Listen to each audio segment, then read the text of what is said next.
Let me tell a tale of a world where heroes walk among us, fighting through the darkness left by monsters and by selfish men. A tale of glory rents asunder, sacrifice and battles lost. Our heroes know not what awaits them, and still they carry on. Let me sing a song of a family forged by trials and woe. On their own they falter, but together they will write their own tale of glory rent asunder, sacrifice and battles lost. Our heroes know not what awaits them, and still they carry on. What was rent shall be restored. What was lost now shall be found. The price of valor ever rising, but victory brings new rewards. Tales of glory, might, and wonder, hard-fought battles, treasures won. Our heroes know their fate awaits them, and so they carry on.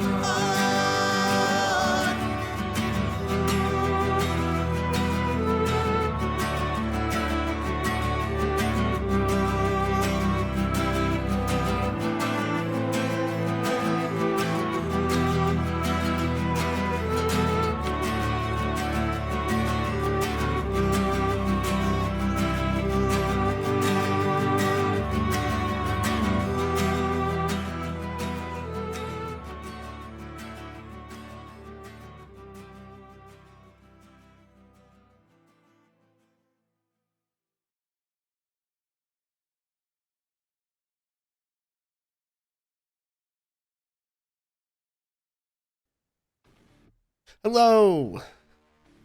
Welcome everybody. Oh, hang on. Get rid of that for a second. Hi guys, my name is Pixel, and I will be your stream host this afternoon, evening, whatever day it is or time it is.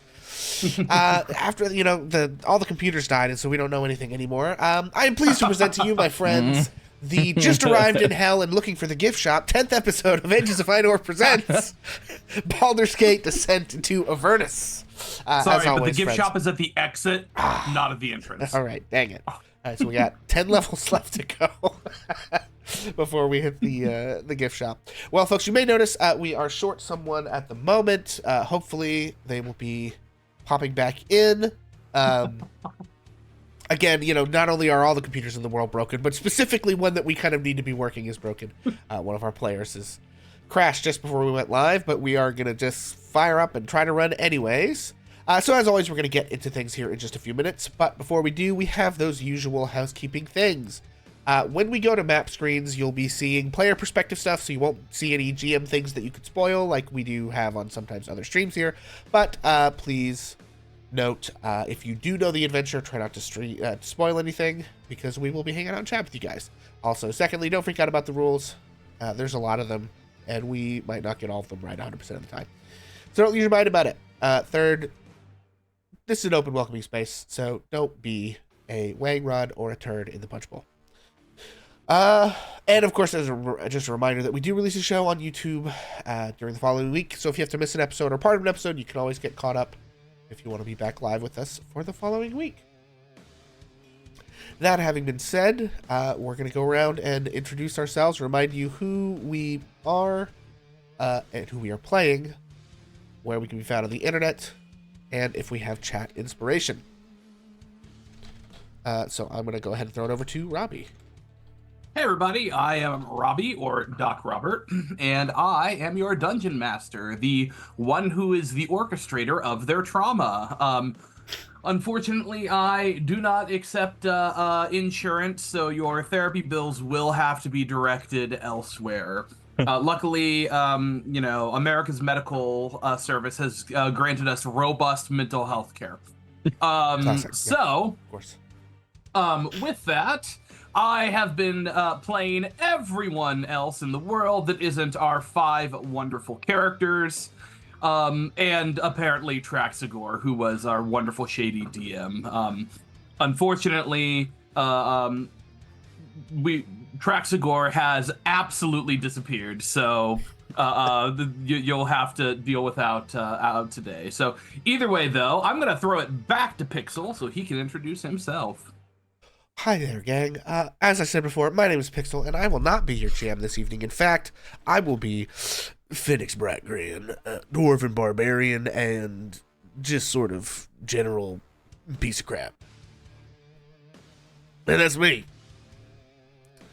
You can find me here on Twitch at twitch.tv/hammerandpixel. We should be playing some more Elden Ring with Bonus Mom and crew this week. And hopefully sometime this week we'll be putting together Bonus Mom's computer, probably off stream because I don't want all of you watching me do that. But fingers crossed we'll be able to get that done and get her back up and running with the new rig this week. Very exciting stuff. All right, next, let's take it to Bonus Mom. I am Bonus Mom, and tonight I am playing Bonnie Mama, a human warlock, but she doesn't really know that, so it's a mystery. And as I stand on the in the doorway of hell, it's for the second day in a row because my first day of hell and yesterday was when I found out that the worldwide crash would mean that UPS would not be delivering the last 2 pieces of my new computer system. So you really can't find me anywhere because I'm in a corner crying, except for that period of time when I'm here. So yeah, that's a thing. Bonus Mom takes a break from crying so that Bonnie can do it for her. Accurate. Okay, next, Cam. Hello, I am Cam, or Normark, aka the Token Brit. I will be playing the ever graceful Neil Boggs Goblin Wizard this evening. You can find me here on Twitch at twitch.tv/no_remark. You can also find me on TikTok under the same handle. And you can also find me most of the time somewhere within Bonus Mom's Tavern, hiding probably in the shadows, looking at messages as they come through and wondering what to do next. But yeah, that's me. Hi. All right, next, Kaylee, take it away. Hey, I'm Kaylee, or Christy, and I am playing Temperance, the Air Genasi sorcerer.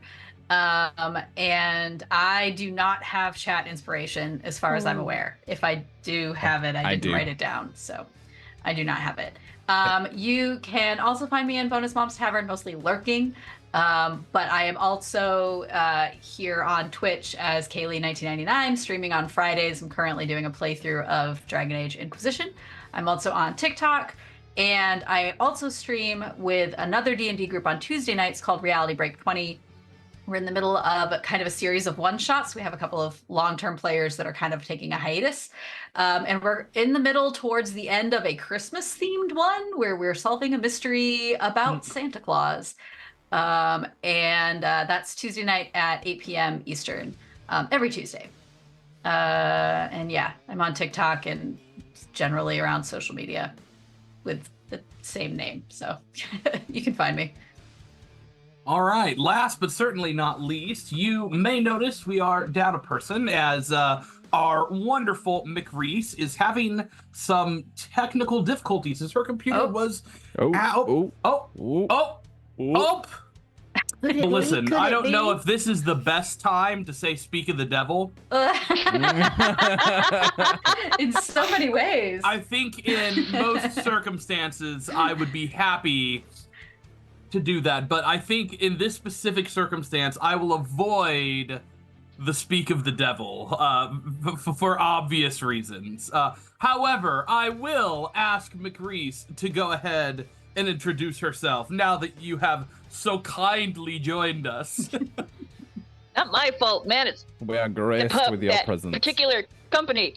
Everybody, I am McReese, and tonight, as long as my computer will allow me, I will be playing Raven LaFey, the tiefling druid who has come to her ancestral stomping grounds, apparently, and she's not okay with this. All right. I'm going to start off with a recap of what happened last week because it was a busy one. After having taken a few days of downtime to accomplish some shopping and other things off screen, we, our party, made the journey to Candlekeep. Now, Candlekeep being one of the largest repositories of knowledge in the entire world, they were hoping that they would be able to open the Infernal Puzzle Box and get a glimpse at the contract, or at least a idea of where to go next and what steps to go next.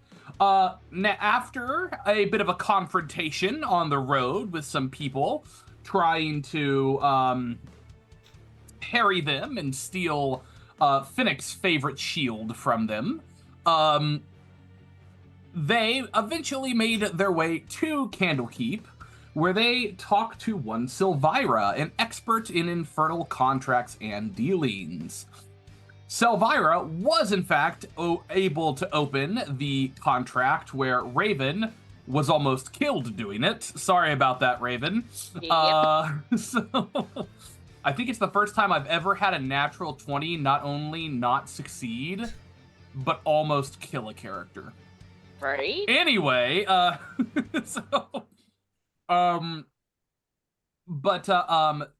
Silvira gave you the text of the contract, but more importantly had a theory, had an idea that the way to actually save at least some of the souls there, and possibly the city itself, was to go to Avernus. If nothing else, that is what the Flaming Fist has tasked you to do, as that is, as far as you know, the only way to save one older Raven Guard, the leader of Baldur's Gate, who is currently stuck in El Terrell. Silvira arranged passage because it is impossible to teleport in or out of Candlekeep. It is magically guarded as a place of learning, etc., Hogwarts style. And sent them to her buddy, Traxagor, a little otter man who introduced you to his good friend Lulu. Lulu being a Hollyphant, a celestial mini elephant, about the size of a small dog, who is apparently going with you because she has some knowledge of hell, or at least she thinks she does, because most of her memory is gone, unfortunately. But with all of that, Traxagor was able to bring you into Avernus and into what at least Bonnie immediately recognized as the city of El Terrell itself. With some magic by Temperance and others, you were able to get a bit of a view of the city and realize that it is hanging approximately, half a mile off of the ground, floating in the air. And massive chains are holding it above an enormous river. And as at least some of your characters know, there's only one river in hell, and that's the River Styx. With that, your characters are kind of sitting here in the middle of the street, panicking after what just happened. The smell of salt and sulfur is attacking your attacking your noses. The sounds of battle and screams attack your ears. and and all of you are in just a little bit of panic. If you scroll towards the bottom, you will find your characters. I want to know right now, what are you doing?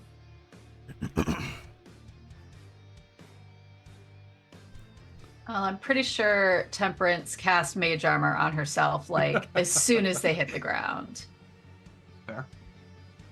And Neil. Temperance has chat inspiration. Oh, Yay. yay! Sorry, just real quick. Could I get a rundown on who does and doesn't have chat inspiration? I do.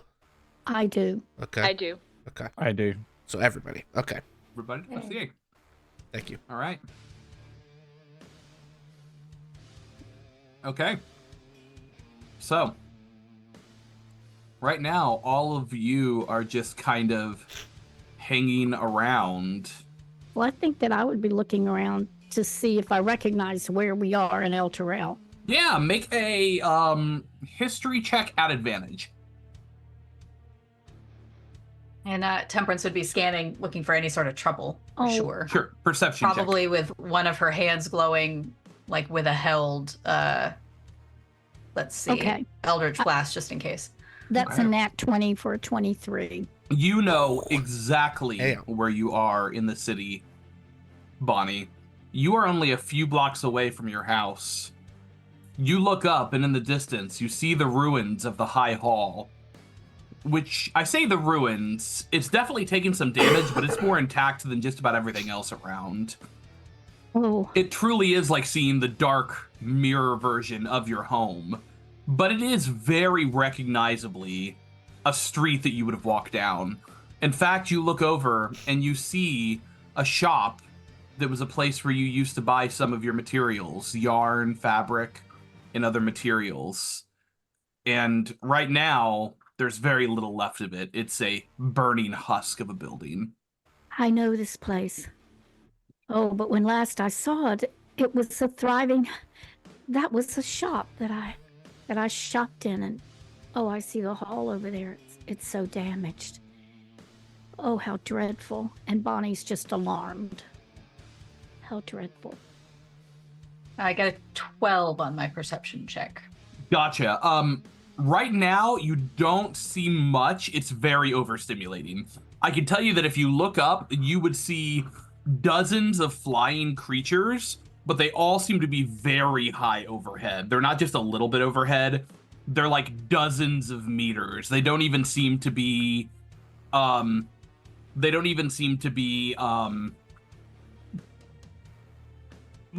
interacting with the city. In fact, they seem to be ignoring it, as some of them you watch fly completely over it.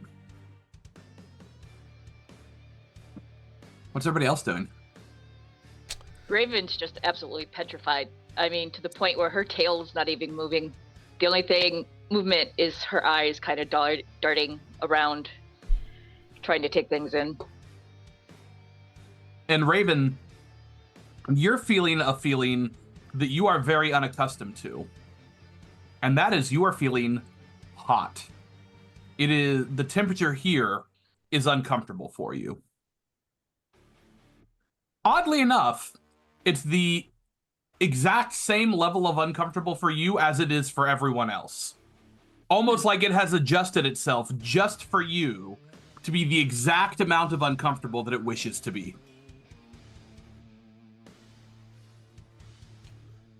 Gotta love it. She's starting to break out in a sweat, which she's not used to. Summer's never really bothered her. Can't stand winter.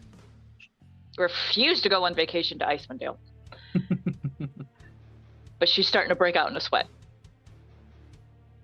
Going to vacation in Icewind Dale are like those crazy people who go to vacation in Antarctica. Unironically, very similar to that. I always vacation in Wisconsin every February. I'm one of those crazy people. That's almost as bad. That's almost as bad as Antarctica. Neil, how are you reacting to this? Neil just lifts up his hat slightly and looks up and just says, Vic, I don't think we're in Faerun anymore. and puts his hat back down. And I'm gonna cast Mage Armor on myself, and I like tuck myself right in next to Bonnie and grab a hold of like the side of her apron. Which is her mage armor, by the way. Yeah. He's obviously like really, really freaked out by this. I think Bonnie is looking in the direction of her house. I mean, she'd have to be kind of just, I wonder, and edging in that direction a little bit. I wonder what's left of my home, my old house. I think she'd be kind of just in the midst of all this horror. That still would be interesting to her.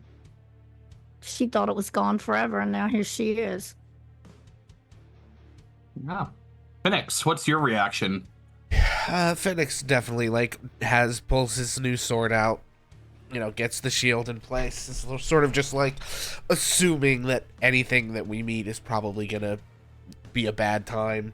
And he's sort of looking around trying to figure out, is there some kind of reason that there are no other people on the streets? Are the people all dead? Are they hiding? Is there something bad that happens to you if you're just walking openly in the street? Yeah. He's kind of just trying to figure out what's going on. Make me an insight or survival check. Your call. Let's go with a survival. We got a +4 over there.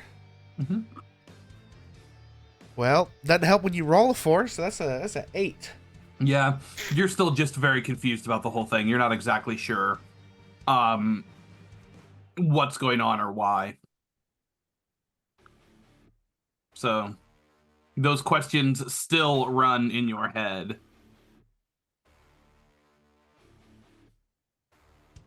We're hearing and smelling things, but are we seeing, aside from the vultures, creatures above our heads, are we seeing anything else? Any movement? Humans, non-humans? Not from right where you are at the moment. You well, make me a perception check. Can I give you guidance just because I just remembered that I have it? Okay. Okay. Might as well add it. 23. Ooh. Oh, yeah. Guidance will not be necessary. You actually do, as you kind of squint, against the heat and the sweat stinging your eyes, you do see a little ways ahead 3 devils that seem to be interested in one of these houses right here. They weren't super obvious as they're not making a big racket, but they seem to be crowding around a doorway.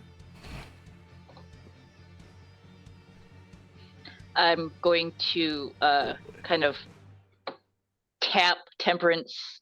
Guess would be right in that little tickle spot in the back to kind of point out the devils.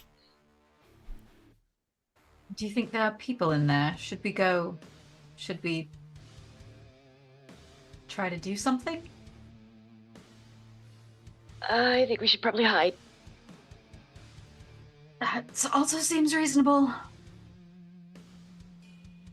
I signed a contract to protect Baldur's Gate, but this is a bit much.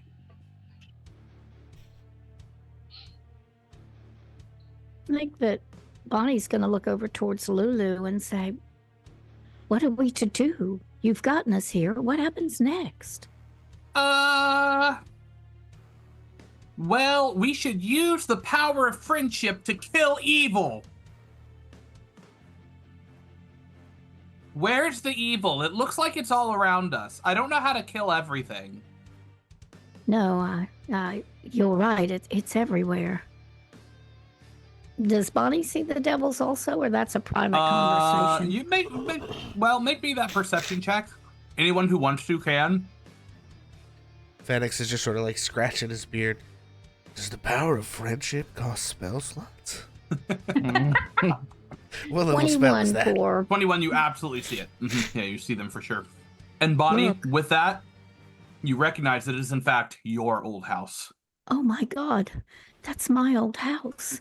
Oh, I think we should go and see. I know the people who bought it briefly. I don't know if anyone's still alive. I think we should go check it out. And I think Bonnie's going to head that way, stumbling past Neil as she goes.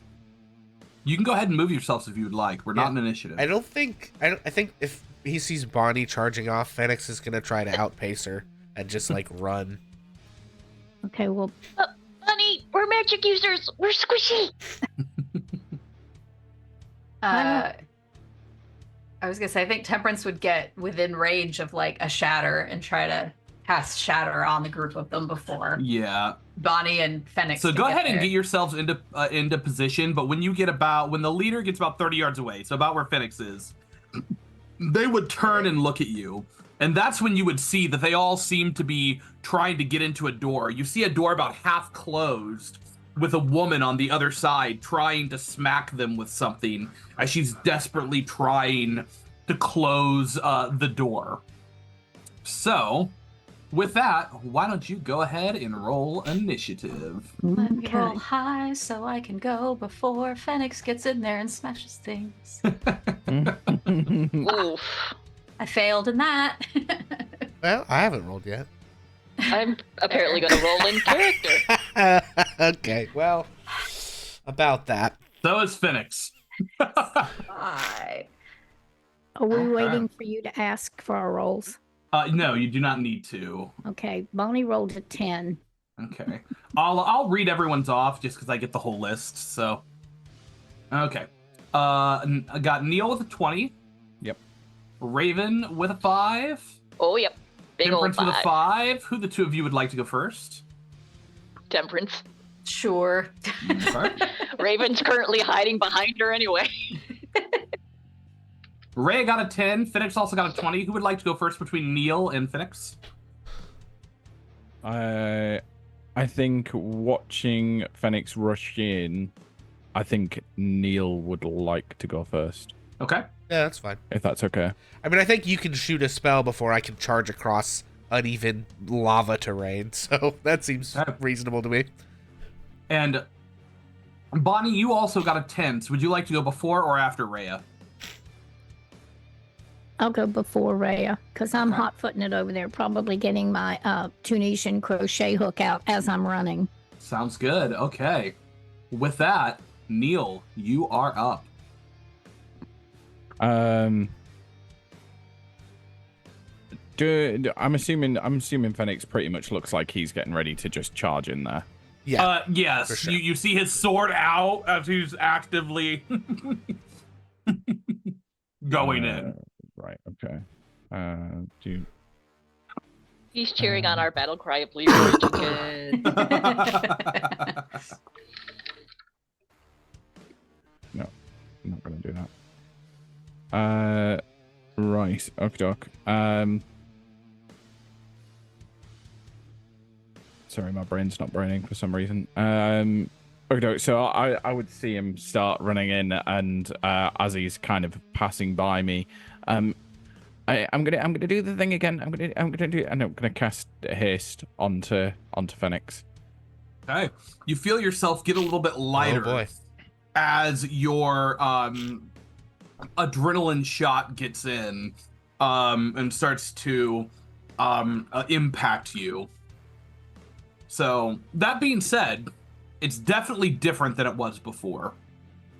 Like, you feel lighter at your step, but you also feel like you have less control over yourself. Yeah, Phoenix, Okay. well known for his self-control.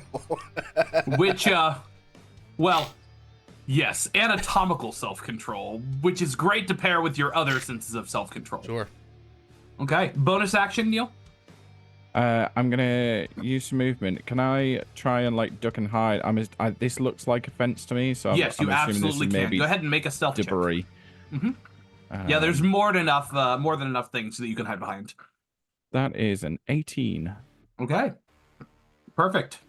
As I run, I'm just gonna say, "Bunny, I'm just gonna," and it literally doesn't even finish the sentence, and it's just. Okay, Phoenix, you are up. Great. Bonus action rage, of course. Yep. The eyes go flat. and the expression becomes featureless. And then he is going to move. My movement speed from haste is doubled. What's the terrain situation here, though? So it is all flavor. Okay. Unless I tell you otherwise, it is flavor. Okay. Well, he's just gonna sprint. The houses are not flavor. He's gonna sprint in and start swinging. Okay, but as you do that, you feel yourself start to lift off of the ground, and for a second you do like the cartoon thing where your feet are pedaling, but nothing is happening. Make me a dexterity saving throw real quick. Oh boy.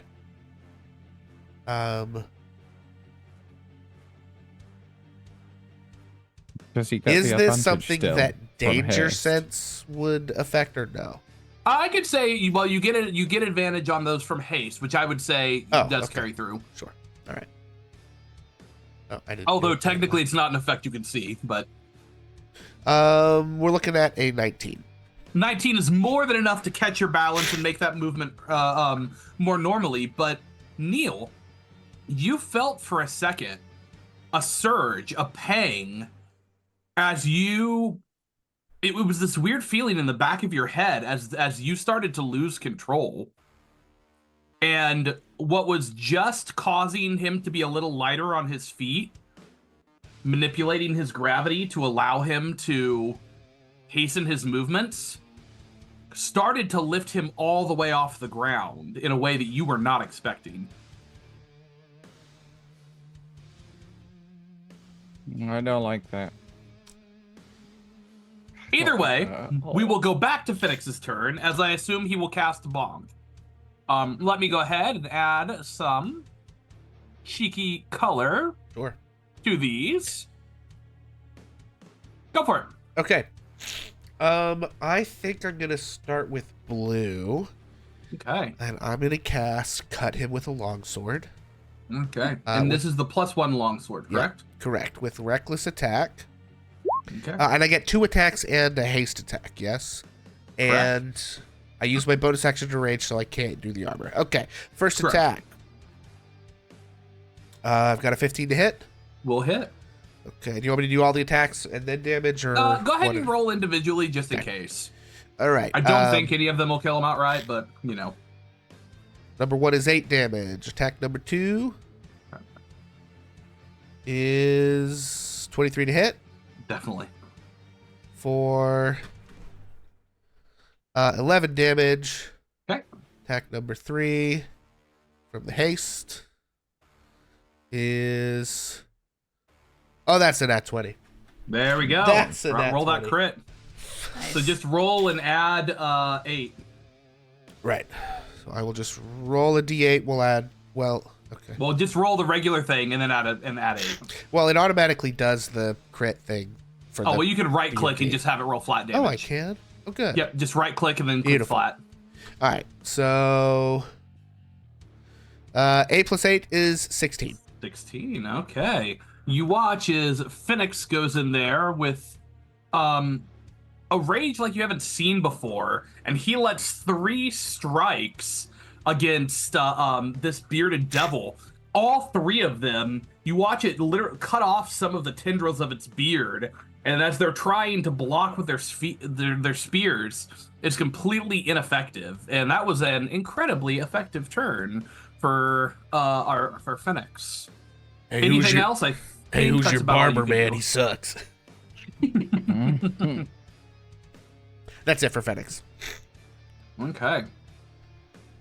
All right. Now, at initiative count 20, losing ties, you see the lady at the door taking the moment to slam it, and you hear a latch at the time. But then you see a window kind of dart open, and an arrow click at the green one, but miss. Ooh. All right. Okay, that will take us on to Bonnie. Okay, while Bonnie was running, I think that she fired up an Eldritch Blast and fires it off towards whichever one she has the clearest target to in and around Phoenix. I kind of feel like maybe that's the red one. Yes, red you would have the best target for. Okay, so she fires off an eldritch blast at the red demon, saying, "Get away! Stop! Stop!" Okay, let me get the right. And that is a 16 to hit. Will, in fact, hit. Go ahead and roll damage. Okay, and what this Eldritch Blast looks like, she's waving her Tunisian crochet hook for all she's worth. And it almost looks like metallic electrical energy balls are flying out from this thing. They look like balls of yarn in a way. Wound up balls of yarn, but they're actually wound up balls of energy. And they smash into the red demon for... if I can get my...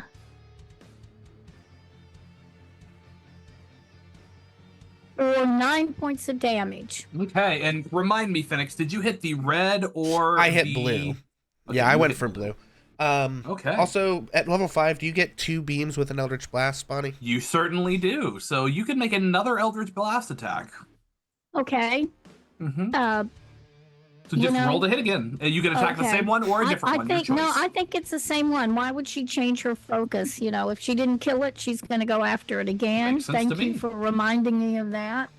Oh, not so good. That's only an 8. Yeah, an 8 will not hit. So that one smashes against the front door of your house, knocking a number off. Okay. That will take us to Rhea, who... unfortunately, does not have any useful range spells. At least I don't think so. Yeah, she does. She's got a Sacred Flame. She'll let a Sacred Flame loose on blue. As blue will go. Attempt to make that dex save. We'll roll a 9, so we'll fail. So she goes ahead and gets that Sacred Flame off, doing only 6 points of damage, but that is better than 0 damage.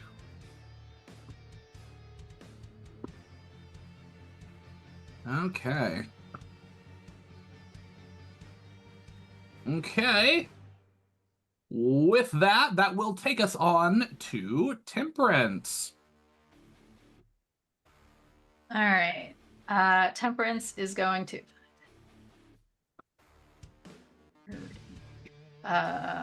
run up. Whoops. I'm going to select the right thing so that I can move my character. Run up her 35 feet. And I think that will get me close enough. And I'm going to double check. Yep. And then she's going to cast Bane on the 3 devils. Okay. So that is a charisma save. Charisma save. Okay. Rolling for red. DC is 15. Is a fail. Rolling for blue. Is a success. And rolling for green. Is a success. So red is baned. Ooh. The other 2 are not. Yeah, you felt, you could almost feel as your magic hit them. It certainly impacted them, but it wasn't nearly as strong or as potent as you would hope it to be. You could feel as if, feel their minds fighting back against in a way that you are not accustomed to. Oh, that's unfortunate. Bonus action or movement. Or more movement. I don't know if you used all of it. I used all my movement, I'm pretty sure. So bonus action? Bonus action. Just double checking to make sure. I'm gonna cast Spiritual Weapon. Okay. You cast a leveled spell, you cannot cast another, Oh, that's right. You're right. See, I knew that there was something about that. I think that's all I can do at the moment then. Yep. Alrighty then. That will take us to Raven. Okay, Raven is going to panic, and she is going to cast Earthing Earth. So I need a 20-foot cube centered here. And everybody within that cube needs to roll a dex save. Centered from there, or... So you're gonna hit Phoenix too? Yep. Okay. What am I getting hit by? Need a Erupting Earth. You've got a advantage on the fountain dex of save, though. turned earth and stone erupts in a 20-foot cube centered on that point. Each Okay. creature in that area must make a dex save 15. That's Success for red. I think my danger sense would also apply to this. Yes, it absolutely impact. Fail for blue. And I get a +2 to this for yes. haste as well, don't I? Yes. You got Or is it advantage. Okay, so I had advantage anyway. Yeah. 16. Double advantage. That is Succeed. a- Okay. Also, 16. Red's baned, so did you take the It wouldn't D4? have mattered. Okay. You rolled a 23. The other two failed, though. 30 if it's a fail, hat if they saved. Okay. And now that terrain is, difficult. yes. Okay, so I took what? You said 15 damage there? So it was 15, 30? but then that's Yep. halved again to 7. Okay. This action, she is going to throw a Balm of the Sealy Court. Wait, does that mean? Make sure that's the right character. No one's been hit. Oh, Oh wait, no, Phoenix has. He just got hit. I mean, I Phoenix. just got hit by you, yeah. yeah. I just hit him, so now I'm going to throw him a Balm of the Summer Court, Fair enough. which 1d6, Okay. 3 points of healing, and 1 temporary hit point. Okay. So With you a- do Sorry, Phoenix! Yeah, you do watch as so this one, despite everything, he's able to knock it off at first, but then a piece of the house falls down, impales him, and the red one is dead. Oh. Yikes. Okay. Okay, it is now their turns. I'm also going to take my movement and go Oh, to yes. hiding behind. Do you have a bonus action you'd like to do? I did. That was the Summer Court. Perfect. Okay. It's now their turns, and they are both going to attack Phoenix. Hey, that one has a glaive, so he doesn't have to move. He's going to do it from right there. Okay. Oh, wait. He has to have his second attack. Has to be right there. Okay. So he's going to smack you with his beard. And you recklessly attacked, am I correct? Yeah, that tracks. Okay. Perfect. Okay, so that misses. Smack you with the glaive. Will miss. Second one is gonna attack with the beard. She's got one chiseled jawline. Yeah. Would be a miss and attacking with the glaive. Well, you said 22 is your AC currently? We'll miss with a 21. Okay. All 4 of their attacks miss. We are back at the top to Neil again. Yeah, Neil, you're feeling your connection to your power fluctuate. It gets really strong and then really weak and then really strong and then really weak. You've only felt this feeling once in your life before. Neil is fighting with that thought process, but also the thought, the sheer panic of the situation, and is gonna go to what he knows. And I just want to double check. I think, yeah, I should be able to reach that in theory. And I just want to see if I can do this. Yeah. So here's just panic of the situation and what's going on. I'm gonna throw magnify gravity centered here, so it's 10 foot to cover both of them. Okay. So it'll be Constitution saving throw. Okay. Is that a concentration spell? No. Perfect. Okay. But again, obviously, I'm panic situation. It's a graviturgy. Gotcha. Fail You know, I'm panicking. for green failed. and what's your DC? 15? 15, 1-5. So Yeah. fail for blue as well, just barely at 14. So Okay. yeah, and you feel as you cast it, again, you feel it wavering as you cast it. It's almost as ebbing and flowing with the cast. Okay. That is 15 damage, and speed is halved until the end of its next turn.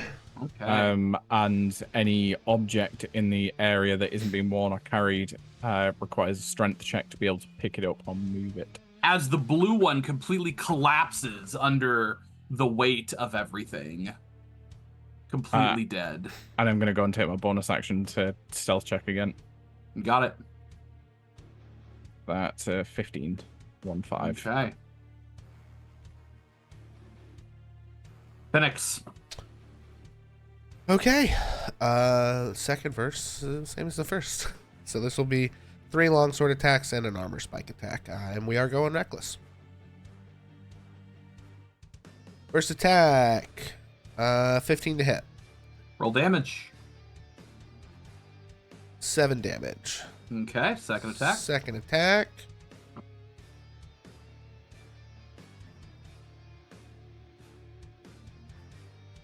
Uh, 26 to hit. Roll damage.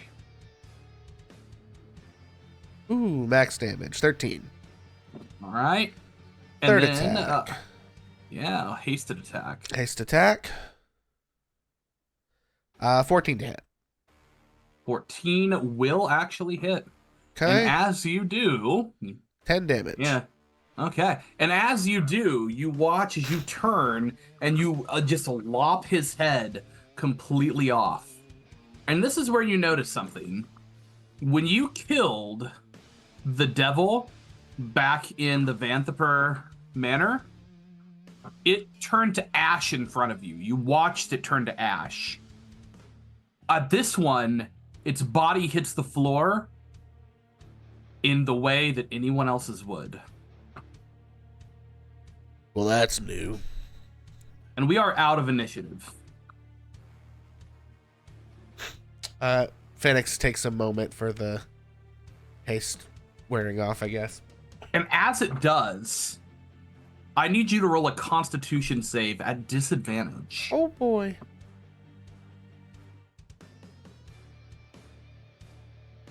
Okay, first roll is an 18. Second roll is a 12. Okay. Well, unfortunately, that does not succeed as you get violently sick. In fact, you feel your stomach drop, and you realize that it's not your stomach dropping. It's you feel like a weight has dropped on your shoulders. All of the weight that was lifted off of you for that time crashes down, and you drop immediately to the floor.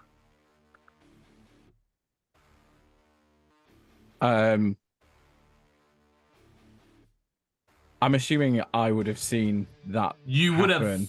felt that happen. Um, As your connection broke, you felt the surge of energy.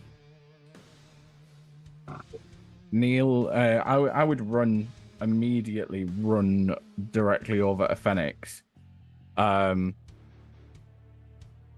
just stop dead in front of him. Like, total blank state. Like, Neil's face is completely blank. He no longer looks green. The color is just completely drained from him, and he is entirely frozen solid.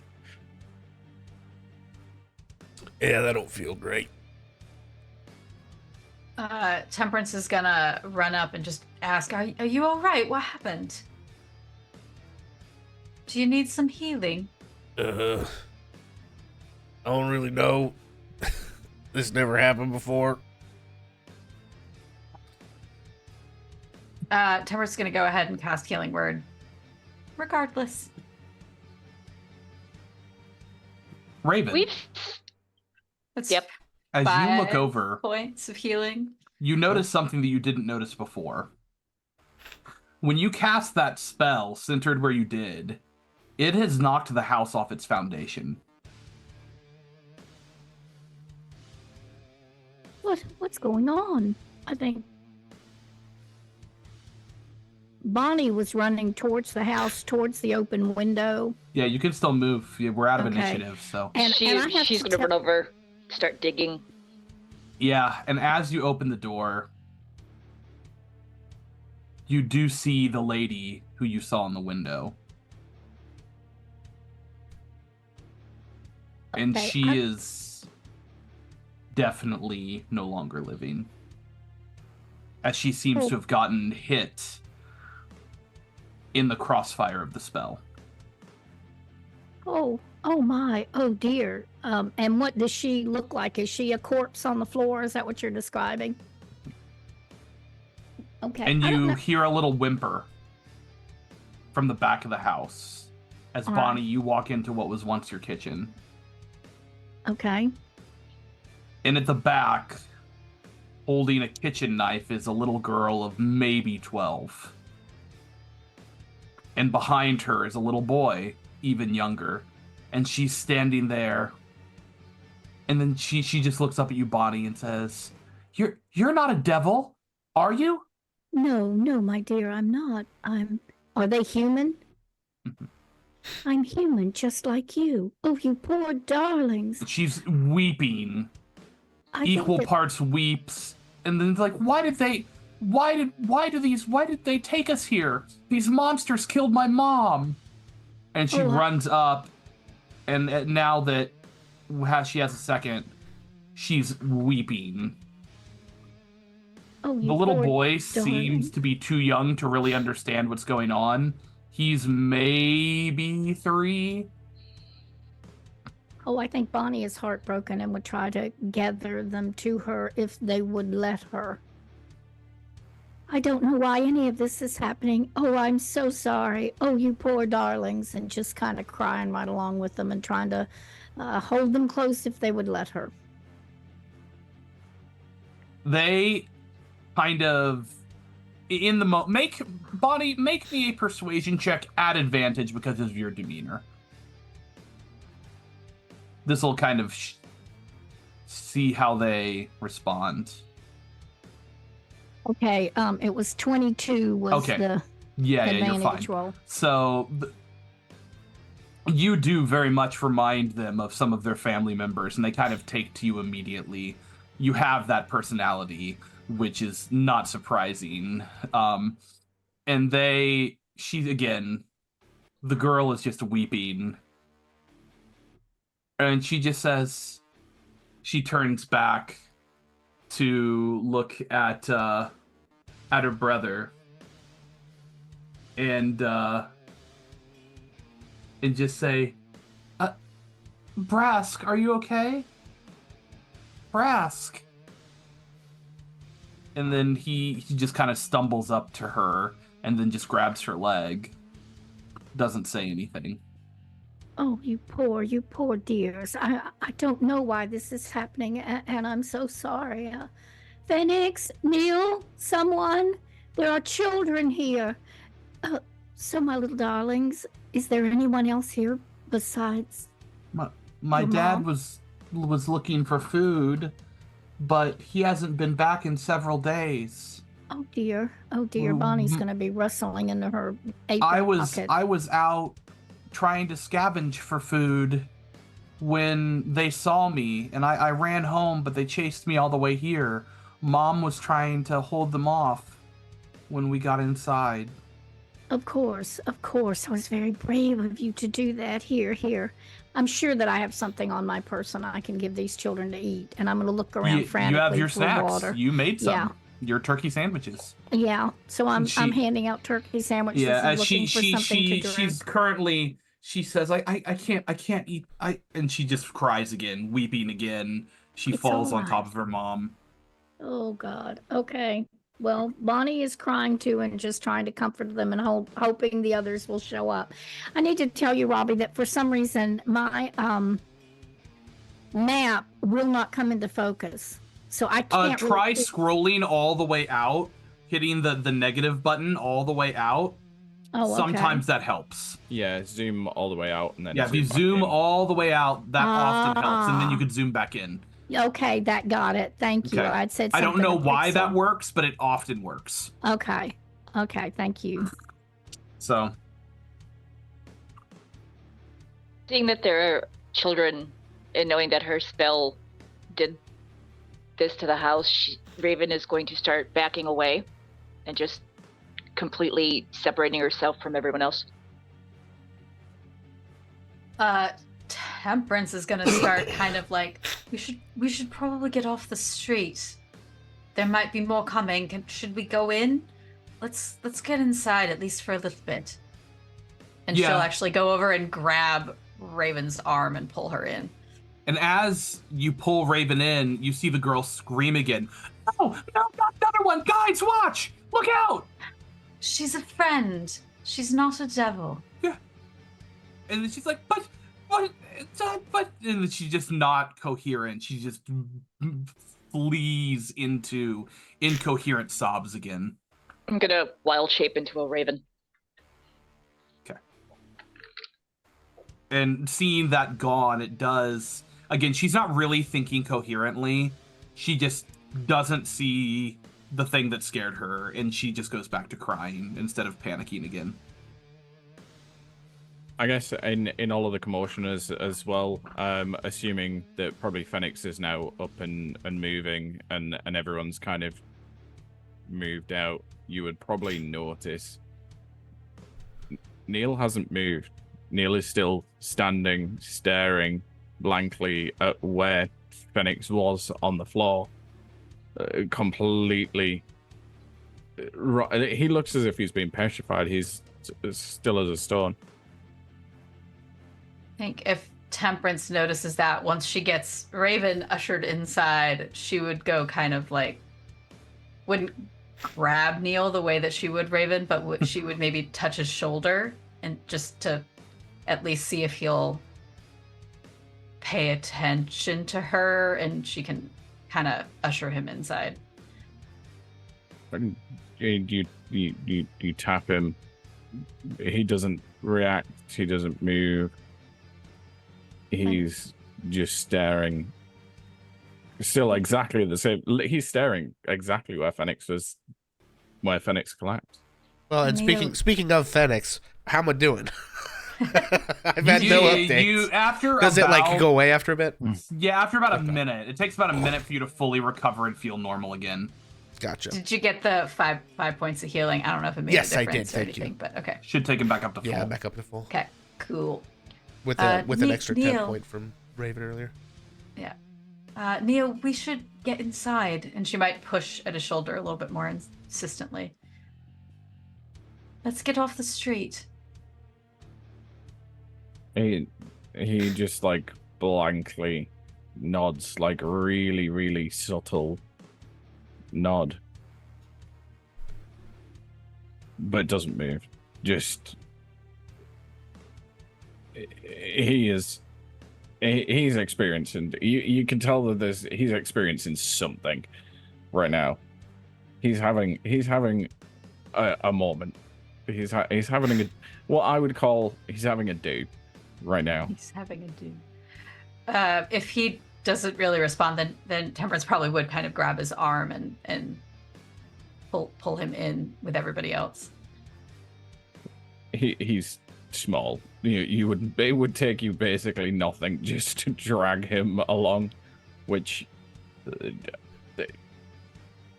he's just moving along as you're dragging. Like he's not walking. You're literally dragging him out the way. She's gonna do that, I guess, just to get everyone off the street and in some place where maybe we can figure out what to do next. Yeah, I think Phoenix goes in with everybody, but tries to like shut the window, but leave it open just enough to be able to like kind of peek out of it. The window's shattered. Windows shattered, classic. Yeah, well then we'll just go in. He's just gonna keep an eye Okay, on the street. I don't think Bonnie for once notices the thing about Neil at all. She's just beside herself trying to comfort these two children and looking around helplessly and, just in a state. She has no idea really what happened. She's just trying to comfort the kids.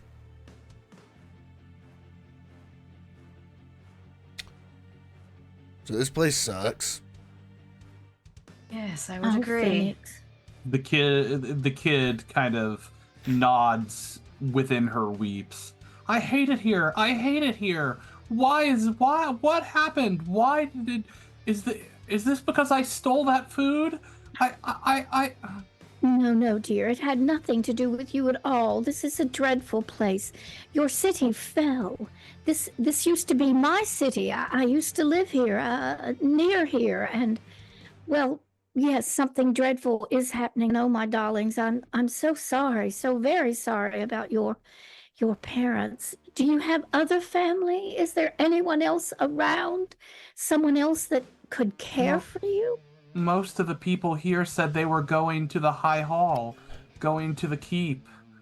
But my parents thought we'd be safer in our home, in our cellar, but apparently not. To the hall? People, were they being told to go to the hall?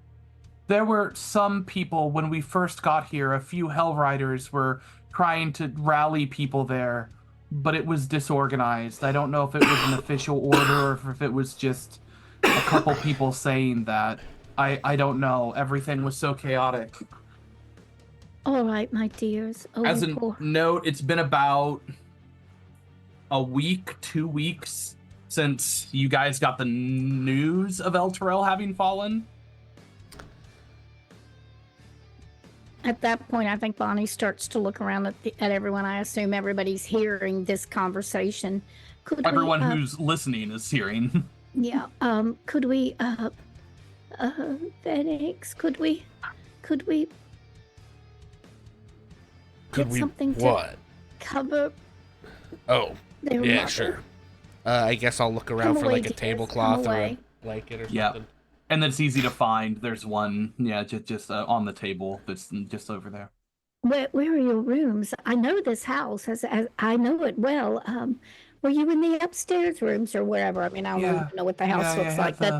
We had the upstairs bedrooms. I had the one, and he had the smaller one. Mom and Dad, they had the other bedroom downstairs. Certainly, and it's a nice bedroom. Trask, this is Trask, and what is your name, my dear? I'm Laura. Oh, what a beautiful name, Laura. Yes, I've always liked that name. Let's come away. If we're going to seek, We can't just leave her here. No. We'll do something. We'll do something nice. Let's go. Just get a bag of your things. Show me your rooms. I would like to see your room. Our things are mostly destroyed. Oh. Most of the things that we got burned in some of the fires. We have our bags, and she points over. We were thinking about going to the High Hall, so Mom had collected our stuff. And you see like these little rough-hewn, like in bed sheets, knotted up, impromptu bags. Oh, that's very good. You really, I understand that you're not hungry, but my darlings, really, if we're going to go to the hall, you do need to eat something. Come along, Trask. Let me see if there's something to drink here. I think Bonnie's going to try to move him into the kitchen and away from the body, hoping that somebody will do something with the body. Yeah, the boy is not too hard to kind of convince, as he's just confused. He's clinging to his sister a little bit, but he kind of just moves and starts clinging to you instead. Okay. And the daughter, Laura, is a little harder, as she's still kind of weeping over the body. Yeah. Okay, well, I'm hoping that Bonnie can get them out of the line of fire on that, and that something can... Yeah, make another persuasion check to try to get her to come with you, Bonnie. Oh, 24. Okay. She just says, oh, okay, I'll try to eat a bite. And she's still weeping through the whole thing. Sure. She's I like think Bonnie not is even at too. this point. She's just starting to go numb, go blank, be in shock. Okay, Bonnie moves them away towards the kitchen, hopefully a table or something, and just tries to distract them. Yeah, I mean, I guess Fenix will take the opportunity if they're, like, distracted for a second to just move the body to the cellar if it still exists. The cellar is mostly caved in as you find the stairs down. He leaves her on the floor. Fuck it. Can we at least take her outside? To the Fenix. street? So she's not right in the doorway. We have to go in and out here, and so are the kids gonna have to. Do I look out at the street? Is there a convenient body pile somewhere? There is so if you look over where there's not a convenient body pile, but just like right at the next house, there's that little fence line where Neil was hiding, and you think you could at least like put it there where there's like what used to be grass and now it's just dirt. Sure. Okay. It's at least out of the way. I guess I'll look up and down the street to just sort of quickly check if the coast is clear and then get to work. Yeah, you don't see anything at the moment. Now I'll help get her out as well. Yeah, with the two of you, there's no check involved. She was not very big anyway.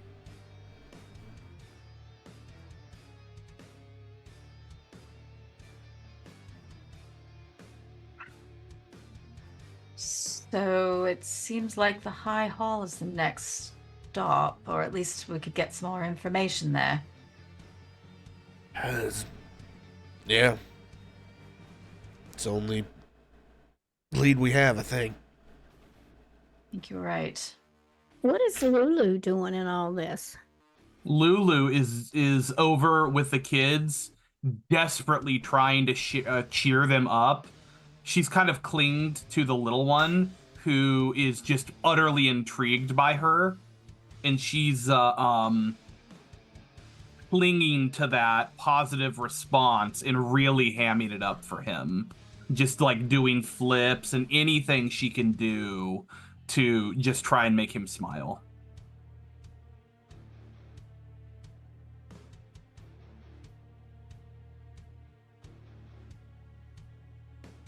Rhea is just sitting or leaning against the wall, very shocked at the moment. She doesn't really have a distinct look on her face. She also seems to very much be in shock.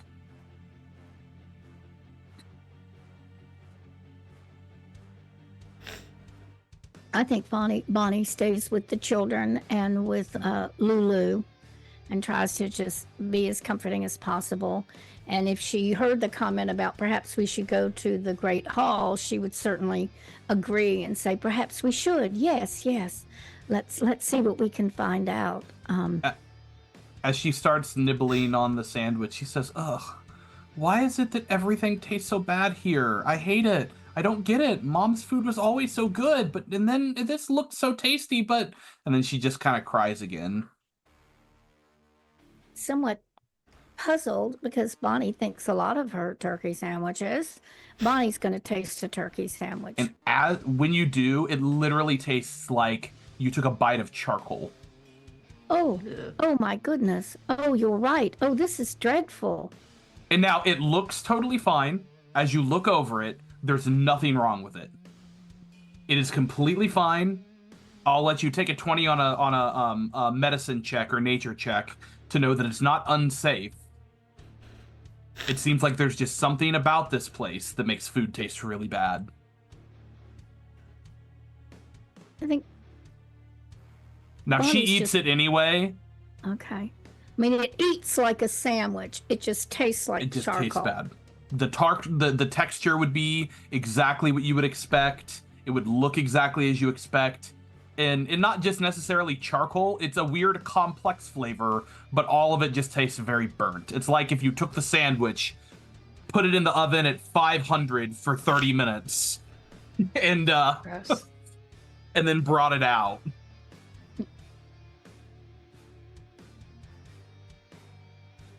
We must eat, though. Even though it tastes terrible, it hopefully will give us some energy for the walk to the Great Hall.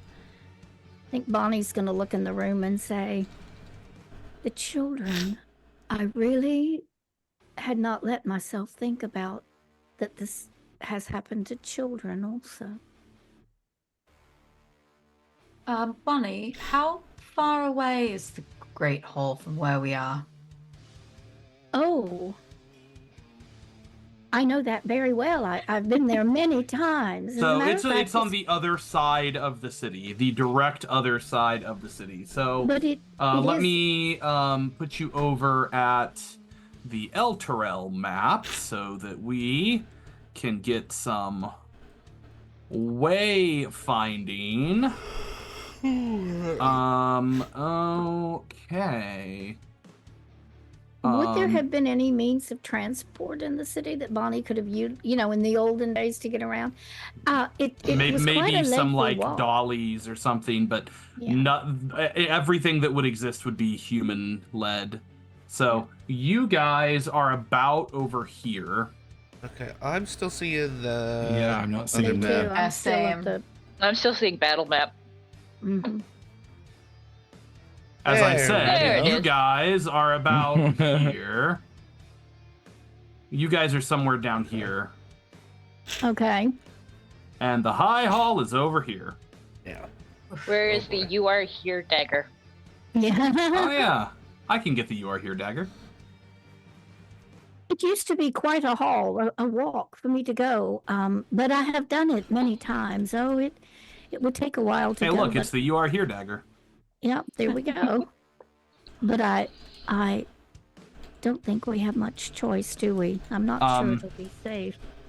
So, and I will say, if you remember last session at the end, Temperance cast that high scene spell. Is that what it's called, or whatever it is? Elevated That- sight, yeah. Elevated sight, yeah. That would give you this general outlook that you saw, and you did see that there are only 2 bridges that connect that are still intact. Lovely. Yeesh. Now, this was what used to be the river, basically, and the river cut the city in half, but now it's just gone. So, Bonnie, you would know it's Torm's Bridge is the south one, and Tyr's Bridge is the north one. Well, Bonnie is just really shook. Surely we all are. Now here we are in the situation. We have no idea what stands around each and every corner. And now we have 2 small children. So I think Bonnie hardly knows what to think, but we can't leave the children there. And if we start to move, we may be taking them into danger. I think in some kind of way, Bonnie would try to share that with everybody in the room, but she doesn't think we have a choice. We've got to find some other people somewhere and see if we can get some help for these children. We can't take on the children, Bonnie would think. Temperance is gonna try to talk to the little girl and find out if there was any other people in like around here that stayed, as opposed to going to the High Hall, if the kid knew about any of them. There may have been some, but we didn't talk to people because after the 3rd day, people started fighting. One person got killed. And so we stopped talking to people, so I don't know. What's your mother and father's name? Hold on, I have this here. Mama and Daddy. Yeah. She's old enough she might actually know them, though. Yes. Okay. Let's see. Mother's name was Harkina, and let's see.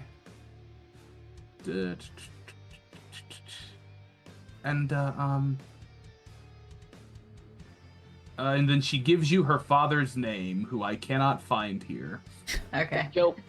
That's fine. Ed. Gregory. Do you know which way your dad went? Like which direction he headed? He was gonna try to see if the High Hall was safe, so I guess he went that way.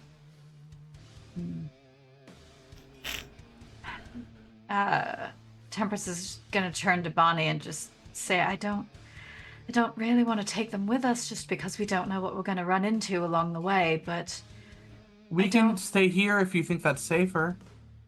We'll stay in the back. I have my knife. She holds up the kitchen knife. Oh, I'll protect darling, him, I promise. you know what? I've got an extra dagger in my pack, and I'll I do actually have an extra dagger in my pack, so I'm gonna hand her She's the like, extra no, dagger. I got this one. The one she has counts as a dagger. Okay. I mean, just in case, you know, it's always a good idea to have a spare. I just worry that if we're taking them into danger, we don't know what's along the way, and there's only the 2 bridges, and I don't want to leave them here on their own, but I really feel like taking them with us. If we can make it to the High Hall, maybe we can find someone, or at least make sure that they're safe, that it's safe there. Do you know what I mean? I do.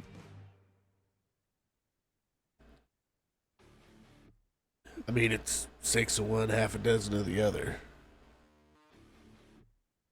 Here, at least they're hidden. Raven, it's about this time that you look over, and in the corner, you see a bag, and then a hat, and 2 little rats scurrying around the hat. It's all of Neil's things, but Neil is not there. The kids are still out of the room, right? They're at the other side of the room, Okay. but, you know. She will unwild shape, but make a point of kind of No, you're good. winding her tail and hiding her horns. Yeah, easy enough to do. And she'll kind of go over to Bonnie oh no, because Bonnie's with the kids. Go over to Fennec reluctantly, because she knows that it was her spell. She doesn't know if the others knew it was her spell. And kind of point, and Neil dashed.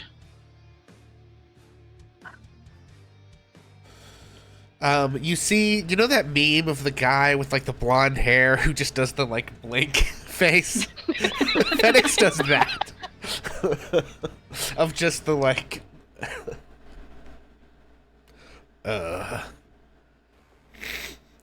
okay. I guess And Phoenix... that's where we're going to take our break. Hey. We will figure out what happened after we come back. Okay, well, it's 8:22 now, folks. So we'll shoot for, what, 8:27 or so? Give or Sounds take. good. Okay, well, we will be back in just a few minutes, everybody. Sit tight. Let me tell a tale of a world where heroes walk among us, fighting through the darkness left by monsters and by selfish men. A tale of glory rents asunder, sacrifice and battles lost. Our heroes know not what awaits them, and still they carry on. Let me sing a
Let me tell a tale of a world where heroes walk among us, fighting through the darkness left by monsters and by selfish men. A tale of glory rents asunder, sacrifice and battles lost. Our heroes know not what awaits them, and still they carry on. Let me sing a song of a family forged by trials and woe.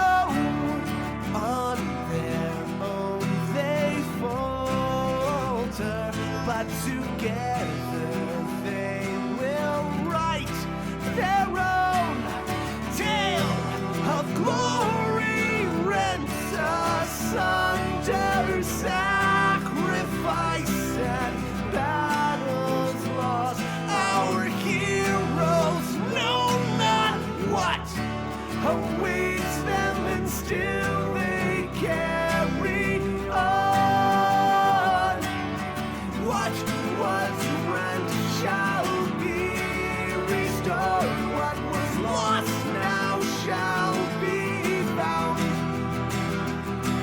The price of valor ever rising, but victory brings new rewards.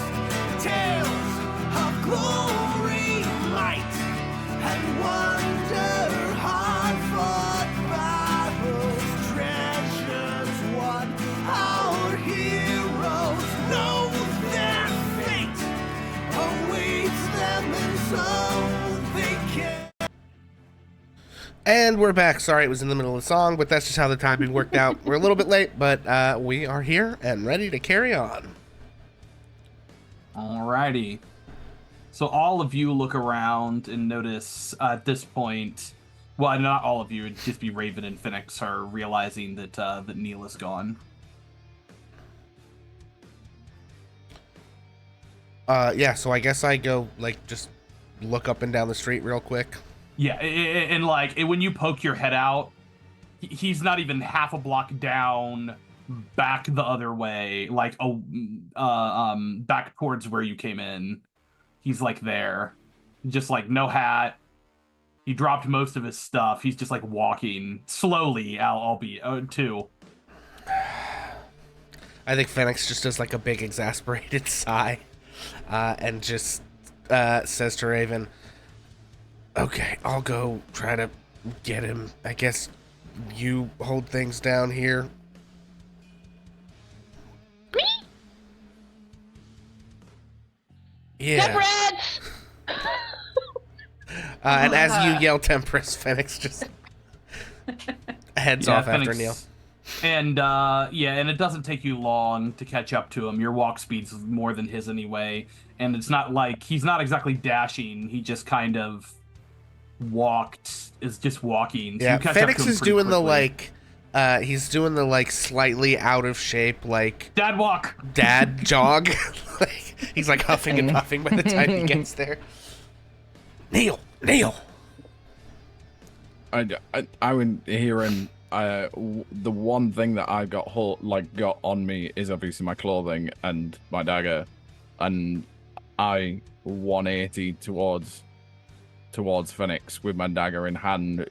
The dagger is like trembling in my hand, like that. The hand is like shaking. Don't come near me.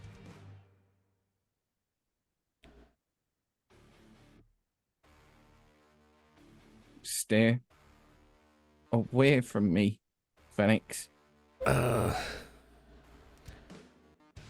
Okay. And yeah, you know for a fact that Neil would never be able to do anything. Sure, yeah. I mean, no, matter clearly Phoenix is, sitting here Yeah. like, I have 55 hit points. You have 30 hit points. Like, you don't have your magic stuff.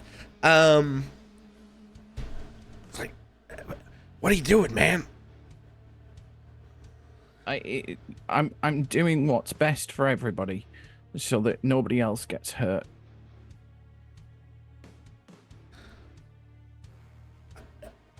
I think there's a lot of getting hurt to go around here. You've got enough to deal with without worrying about me hurting somebody as well. Well, see, but there's bad guys to hurt, like devils and stuff. You know, can't you just, like, point it in that direction?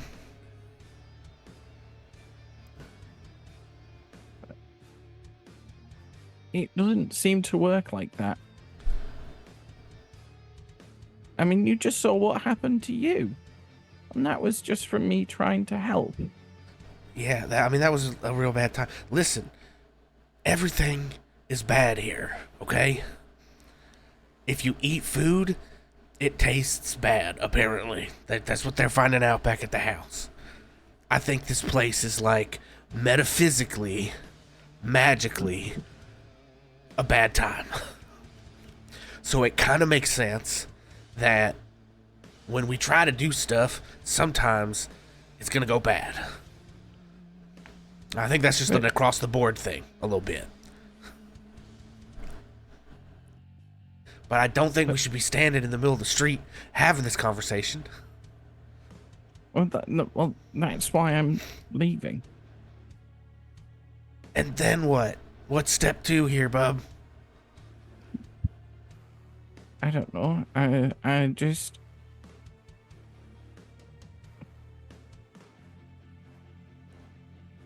I'll find a way.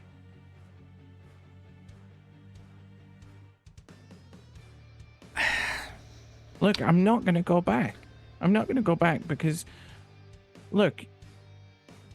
You managed to cope pretty well with what just happened.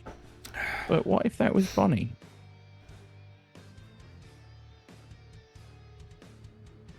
I don't know. What if you didn't do that and the devils ate my face? The devils would eat your face whether I did that or not. But you did that and then they didn't eat my face. And then it was kind of a bad time, but my face is still on my face. Yeah, but the thing is that if I did that, that could have made it easier for the devils to eat your face. Yeah, man, things happen all the time. And we can't control any of it, least of all here. Like, we didn't have a lot of control back in Baldur's Gate, right? Like, most of what happened there, we couldn't really, you know, we had a limited set of options. I think here our options are even more limited. But I think if you go off there hauling off on your own, the devil's going to eat your face. And then I'm going to have to listen to Bonnie cry about it. And I don't particularly want to deal with that. She'll be okay. Look, I mean, says you. Look, I guess I can come back, but it'll only be to say goodbye. Okay, I can't so put anybody anything else that at gets you risk. off the street for the next 45 seconds is an improvement, in my opinion.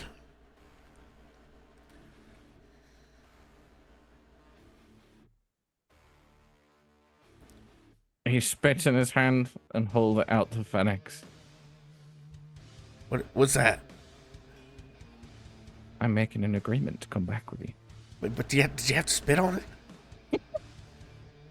Okay, listen, I don't usually dictate players' reactions, but that would be the third or the third least gross thing Phoenix has done today. Listen, Robbie, commitment to the bit is key. Okay? Yeah. So maybe knowingly slapping his hand into goblin spit, maybe that is where Phoenix draws the line. Maybe. This is a goblin thing. He just sort of It exasperatedly just means- sighs and It, puts it his hand just out. means I'm agreeing and I'm sticking to it because it's sticky. Yeah, you see Phoenix just take a deep breath in through the nose, inhaling all that delicious sulfur. Do I have to spit in my hand too? Is it like a two-way spit thing, or? Generally, that's considered polite. I think Neil just like gives this like long-suffering look to the sky, spits in his hand and holds it out. He shakes your hand, and you do realize goblins spit like probably actually is Yeah. probably stickier than Well, you and were I think you expecting. also realize how filthy Phoenix's hands are. So I do think it creates like a paste of like ash and dirt and char. It actually might be pretty hard to get these things apart. Oh. Oh! He just wipes his hand on his trousers. Phoenix also wipes his hands on Neil's trousers. On Neil's trousers, Jesus. What am I gonna wipe them on my own trousers? We pan down to the trousers, filthy, shredded. I see your point. Let's get out of here. I put the dagger back in the little holster on my side and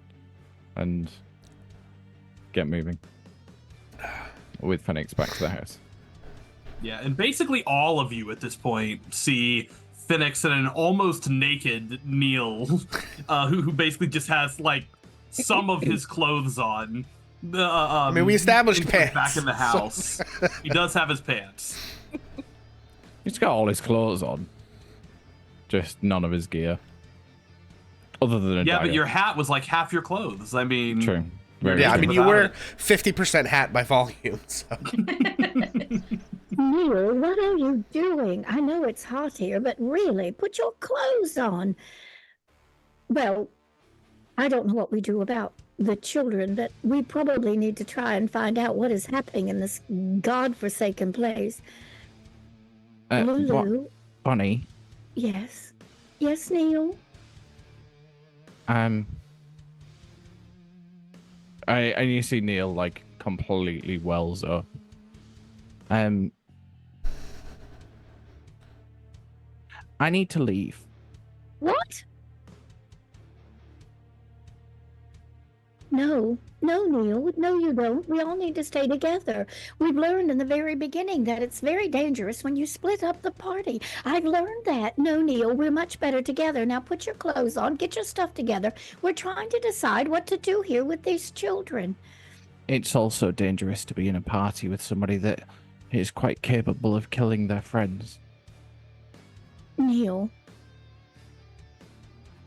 I don't think we want to have this conversation right here, right now, but I think we all know that everyone in this party has the power to harm other people. Bonnie, I don't think we've established at any point yet in our relationship.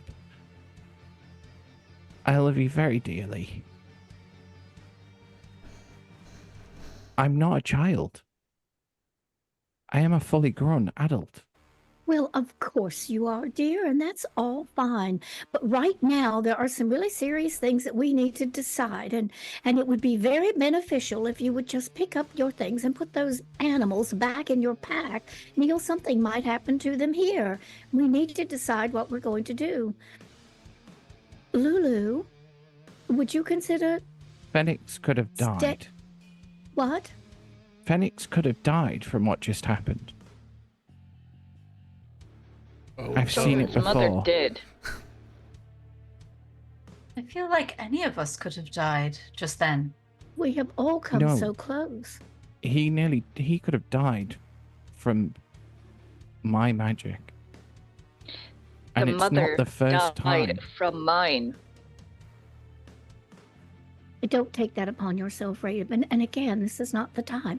Listen to me, all of you. I could have gotten you all killed underneath the catacombs when I talked too loud. And oh, by the way, I'm doing that now. I'm so sorry. But we're in a really serious situation here where there are children standing here that we hopefully can do something good for. This is not a time for us to suddenly start questioning our judgment or our abilities. That was way back there. This isn't questioning. Do you ever wonder how I ended up in Baldur's Gate, Bonnie?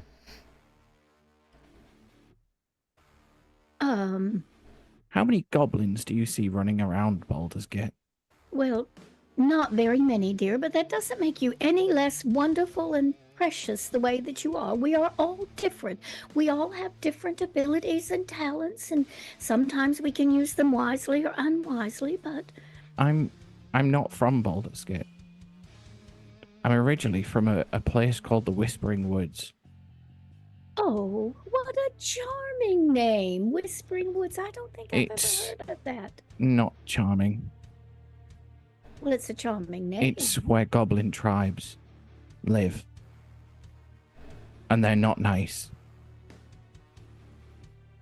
They're not kind. Goblins are not kind people.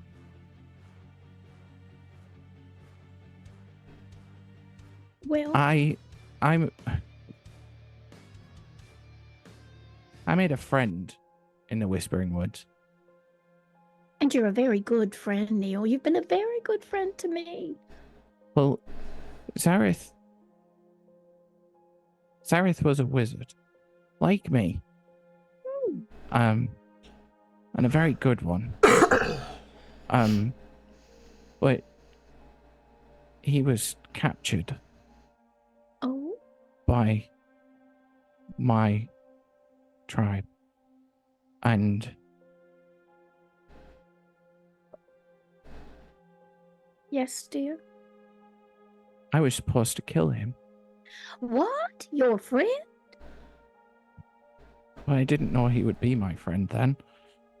Oh, I But- see. He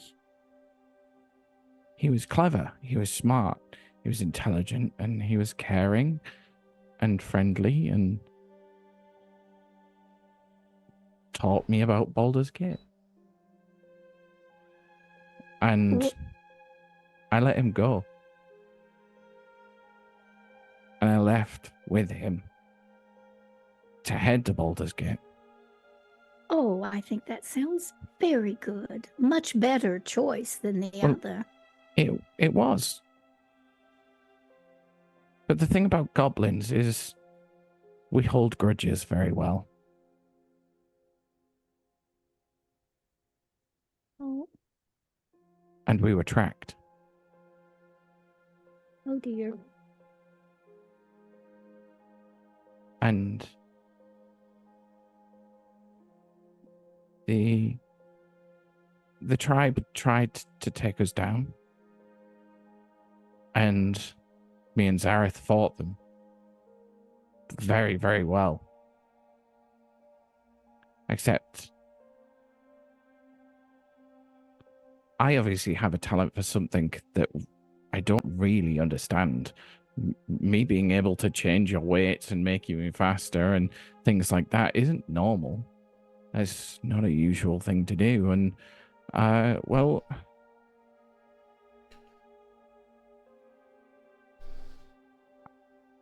I tapped into that magic. And it went wrong. And Zareth died because of it. My best friend. Oh,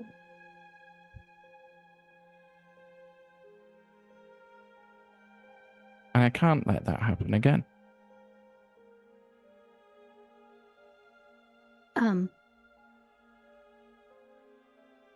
Neil, you were trying to help him. I was trying Not to help kill Phoenix him today. as the tribe ordained, right? You were trying to help him. And I promised him that I would help everybody that I came across. But if I can't help people because of my magic, then what use am I? Neil, you do help people with your magic. You've helped us all along. You've been very helpful. you We would don't be lost understand, without Bonnie. you. I tried to help today, Mhm. and I knew it was going to go wrong. And it did.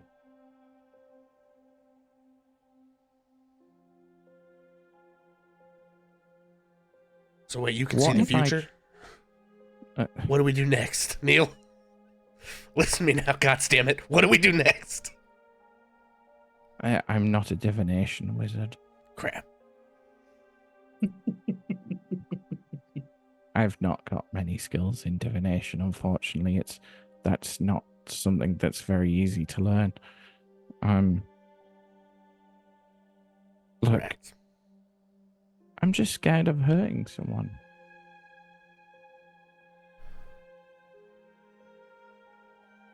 Every magic user is. With the exception of Phoenix, there's 4 of us who use magic in 4 totally different ways.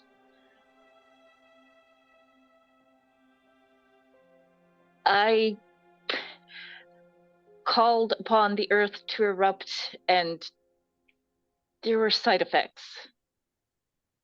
And she just kind of looks out there where the body had been taken.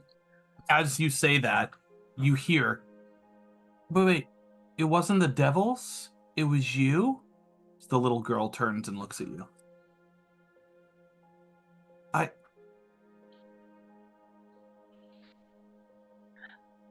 I didn't know the spell would hit your house.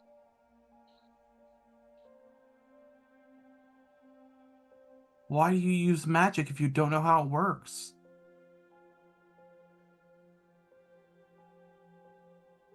Why Even would when you know do that? how it works. You obviously doesn't. didn't know how it works. Or if you did, then you did it on purpose. Pick one. I didn't know how far it would reach. I knew how the spell You worked. didn't know That's how why it I works. cast Thanks. Yeah, you're welcome. Maybe get out of here. She's just staring at all of you defiantly. And you watch as she's like, we don't want your help. We'll make our way there on our own. Great. And Have she's fun. going to grab her brother's hand and try to push past you to the door. I tell you what, why don't you wait until we go, and then you can go there on your own. Roll a persuasion check. Okay. Ooh, 19. Yeah, that'll be enough. We aren't going with you. But we'll at least let you be the distraction for whatever they are. I actually think that's a pretty good plan. You wait. I don't care if you think it's a good plan. I'm sure you don't. You wait maybe half an hour. Sorry, I taught 12-year-olds for too long. No, believe me, I can understand. channel. I am sorry, but I can channel this energy really, Sure. really particularly well. I think that at this point, Bonnie draws herself up and says, in case it has missed anyone in this room, and she will make eye contact with Neil and with Raven, we are in hell right now. And it is possible that we are all going to die in the next 5 minutes by some hideous something we can't even imagine. If we hang together. But I will guarantee you that it will happen to each of us individually if we do not stay together. The children are choosing not to come. Lulu, if you would like to keep an eye on them, you seem to have sort of I can't. You have to be with us? It's my job. All right, then I think we go, and we wish the best for these children and hope that they can find help. They do not care for our help, and we have done what we can, and times are tough, and when times are tough, we must make tough decisions. Shall we? And Bonnie heads for the door. I mean, yeah, Phoenix isn't talking to these kids. Yeah, I would grab Raven by... I would reach up, because Raven's obviously a little bit taller than me, and just grab the sides of her face and just look at her and say, in Goblin, that wasn't your fault. You weren't to know that the magic was going to break the building. And there's a big difference between that and what just happened with me and what happened in the past with Zareth. I couldn't control what I was doing.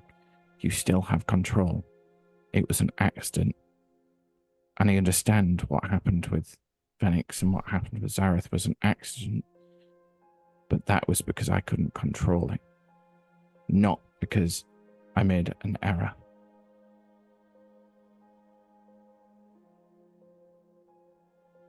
Still applies.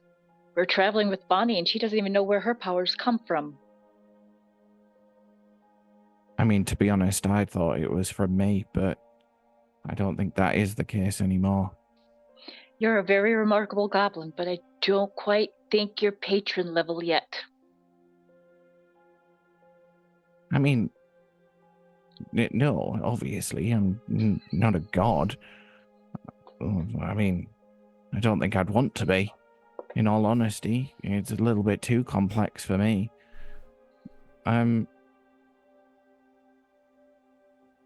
You are my second favourite tiefling that I've ever met. Second? Curious. Zareth was a tiefling too. Oh. Why do you think that I know No, infernal. He taught me. It's how we communicated. It's how we spoke. So that people couldn't hear what we were talking about. That's why I learned goblin. Specifically, so the goblins couldn't hear what we were talking about. And Bonnie taught me common. I didn't know any common until I met Bonnie. Well, I knew some. I knew the name for a goblin wizard in common. Do you know the name for a goblin wizard in common? Do I? Roll a history check.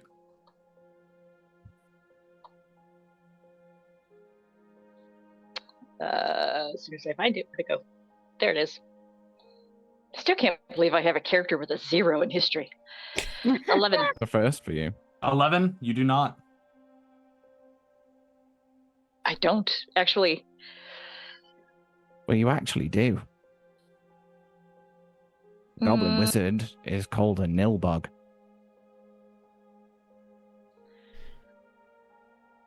Neilbogs. Do you have a proper goblin name? It doesn't translate very well. He's clearly lying. Like, it's obvious. Like, Neil is not a good liar. He's not a deceptive character. He's clearly lying, but he just it doesn't translate very well. I was speaking goblin to somebody who understands goblin. Yeah. Exactly. And I would just say, I think I need to think about my magic a little more. And see what I can do. And I'm going to go and collect my belongings again. I really don't think hell is the best place to have a crisis of magic, but if you leave, I'm feeding your rats to my snake. And as you say that, you look and you notice that Cleo is not around your neck. Oh, first you have me kill someone, and now you're taking my snake. I don't know what you're talking about. She just very frantically starts patting, trying to find where Cleo went. Would she have felt the magic go? Like when she snaps her out of existence? Make an Arcana check. Although she's just been so numb. That's a great big old 7. Yeah, no, you don't know what happened. You currently do not feel the connection. Now, you know, because she's a familiar, even if something happened, you just have to recast the spell.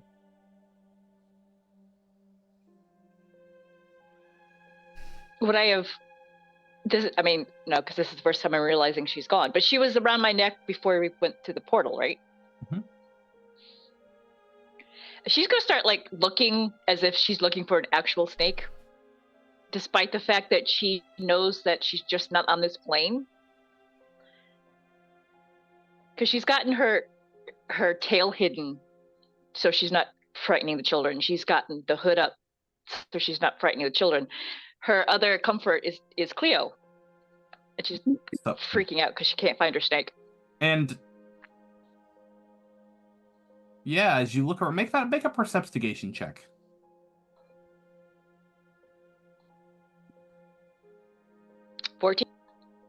So as you look around,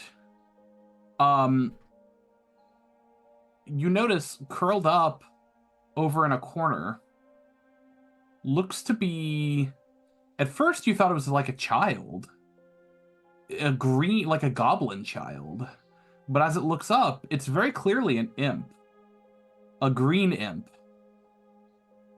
and it just looks at you and says, "Raven, what's happened to me?" Hello? Oh, wait, you can understand me? You're speaking... How do you know who I am? It's actually speaking Infernal. What do you mean?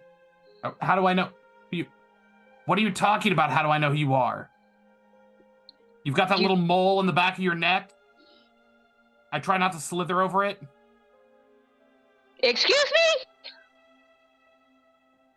Cleo? Well, I go by Clarence, but yes. What? Why are you an imp? What do you mean, an imp? Is that what these are? She holds up, like, her hands.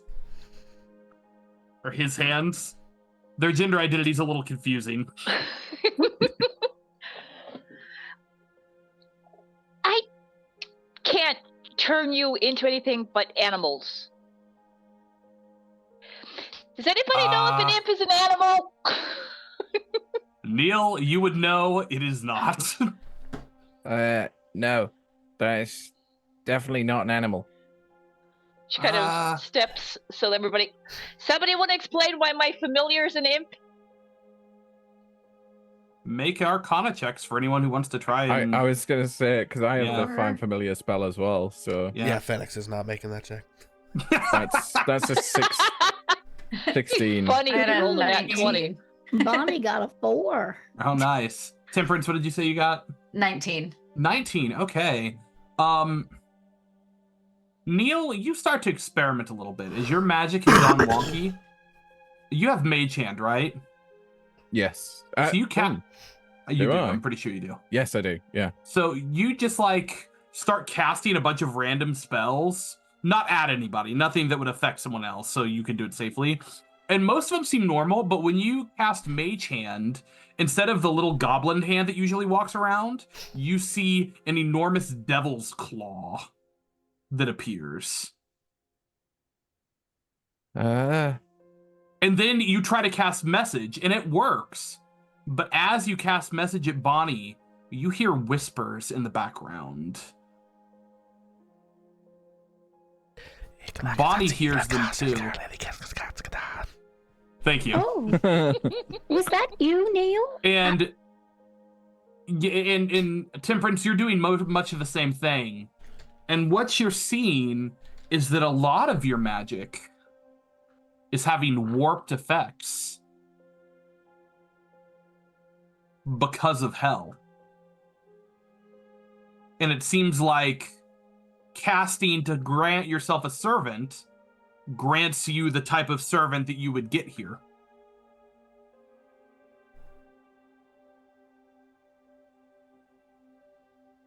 And you imagine that she will become less and less snake-like over time. Permanently? Because it's find familiar, so it's still... You don't know. I think if you want to keep Leo Clarence, a Yeah, you can snake... go with either one. It's fine. Oh, all right. She's called me Cleo for years, and I never spoke up. So... I'm probably going to use Cleo if that's all right, just for... Yeah, sure, that's fine. It's what you're used ease. to. I think that if you want Cleo to be snake-like, we should probably get through this as fast as we can. Because my magic is doing strange things too.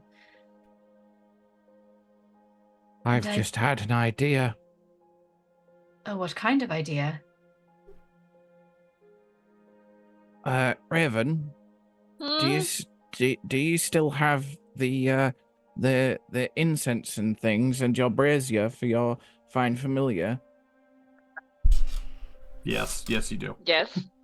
I'm just gonna shout out the door to Bonnie. Bonnie, don't rush off. There's some wonky stuff going on. And we need to figure out a few quick things. And I think we should just take a little rest before we head off. Like, if you look at Neil, like he's saying this in the most panicked voice, but with the most excited expression on his face. Before we do that, maybe we should find another house so we don't traumatize the poor kids anymore. We could go to the shop that Bonnie used to go to. Yes, I think something like that would be a better idea. Can Clarence fly, or Imps going do around my fly. neck? On my shoulder? Bonnie nods her head and heads back in that direction then. I mean, she wasn't gonna like walk off and leave everybody. She just did what the children wanted and left the house. And I think as we all start leaving that house, Temperance would reach out for Raven's hand to hold it. She'd take it. She'd pause at the door, knowing it's probably not want, but she will apologize anyway before they leave. They don't say anything.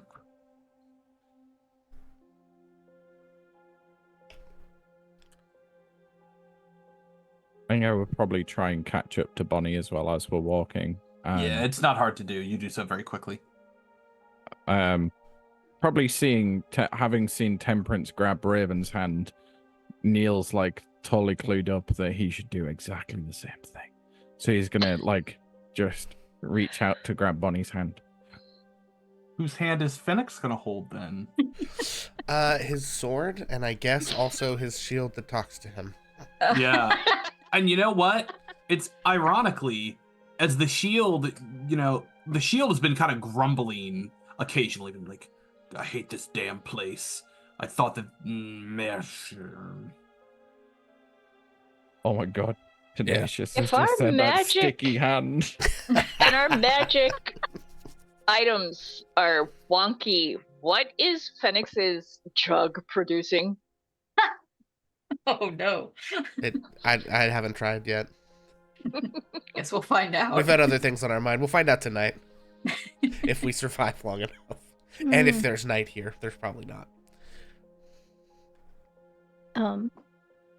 Feeling the condition of Neil's hand, I think Bonnie would actually kind of act like she's rubbing around his hand, but she's going to prestidigitate it a bit and hopefully clean it up a bit. And she's going to say kind of out of the side of her mouth, because she a little bit has an attitude and her nose stuck up in the air. She says, Neil, if I have treated you like a child, and you are not a child, I am sorry. But I love you as though you are my own. Please never again announce that you're just going to coldly leave me, particularly not, Neil, in hell. Well, Bonnie, I could never forgive myself if I hurt you. Well, abandoning me here? I think I'd rather you killed me. That's all I have to say about that. We all have to make our own decisions, and we all have to live by them. There are boundaries, even between people in close relationships, and I have to honor that when you make the best decision for yourself that you can.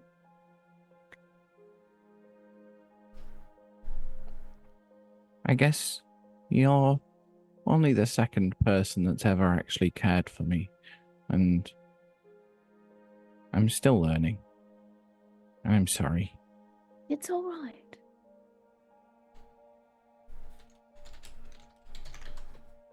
I lost one son. I don't want to lose another one.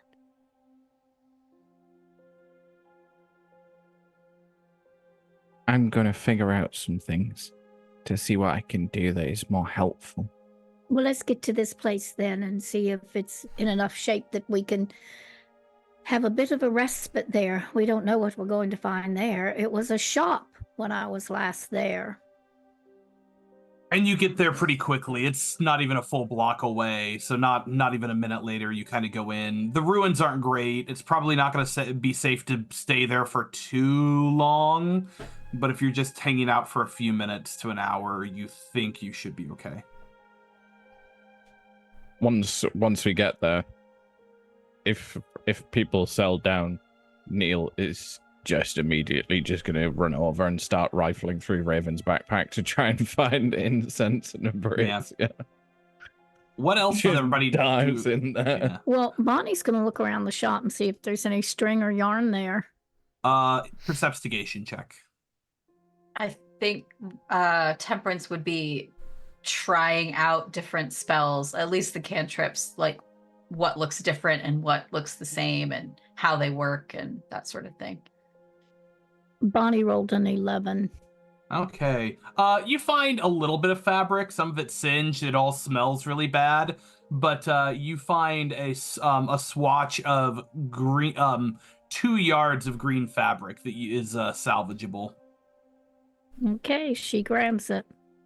I think because she's heard people talking about the whole thing with spells, that she's going to attempt to mend the edges, the charred edges of the fabric to make it look better. What does she discover? That will absolutely work. As you do mending, Okay. you watch it ravel itself back up. And she would have had the idea that her Eldritch Blast did what it was supposed to? Mm-hmm. Okay. Listen, the other ones didn't necessarily do not what they were supposed to. It just worked differently. So, like, when the Mage Hand was cast, it still did what Mage Hand was supposed to do, just differently. When Message is cast, it still does what Mage Hand is supposed to do, just differently. The only ones that would be that much different for you, so when you do Guidance and Mage Hand, you both get the Whispers. Guidance almost feels like someone's talking in the back of your ear, like just right behind you, trying to tell you something that you can't quite understand. The rest of your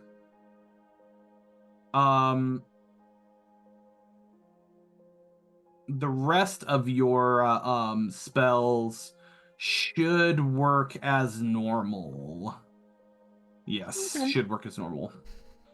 Ray of Frost is weird because it looks a little melty, but it still works like normal. It's just a little melty. While we're sat down resting and after Neil has stolen stuff from Raven's backpack, you would watch as Neil reaches into his own bag of holding and pulls out who you have come to know and love as Jaff, the rat. The deceased rat, not the living one. And he sets his spellbook down on the floor, sits, I guess you guys would call it crisscross applesauce, but I would call it cross-legged. And proceeds to start. He places Jaff's somewhat intact corpse on the top of his spellbook and proceeds to cast Find Familiar on Jaff. Raven's busy putting her stuffed owlbear back in her backpack. I literally, Neil was just pulling everything out. Is anyone else doing anything in this time other than help Raven put her stuff back? Yeah, gather Phoenix back is up. just keeping watch on the street.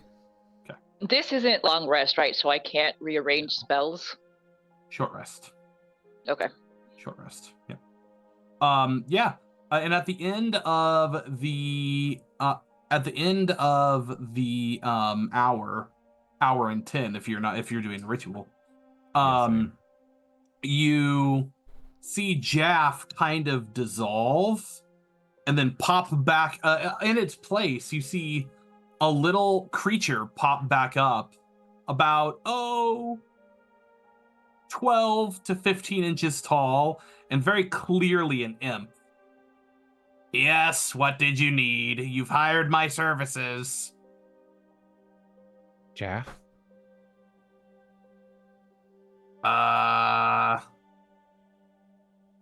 Who's Jaff? What You're are you calling me, Jaff. Jaff? I'm Jaff? Okay, I'm Jaff. That's fine. You can call me Jaff. Wait, you don't remember your own name?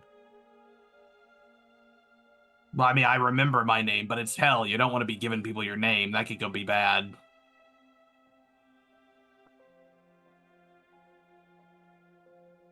I just look around.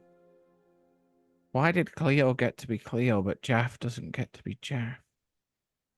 She's not. Her name's actually Clarence. I go by both. Have you ever cast Find Familiar with Jaff before? I know he's a rat. He's dead. Yes, but is this the first time you've cast that spell? Maybe. I mean, maybe that's why. Maybe Clarence was already an established familiar, and so just changed shape. Well, the question I have is, did Jaff know he was Jaff before he died, or did you christen him Jaff after his expiration? No, he lived with me for a whole...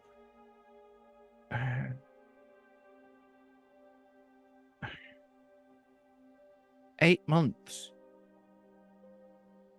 Well, He was with me when I broke into Bonnie's house. I mean, he was already dead by that point, but he was still with me when I broke into Bonnie's house.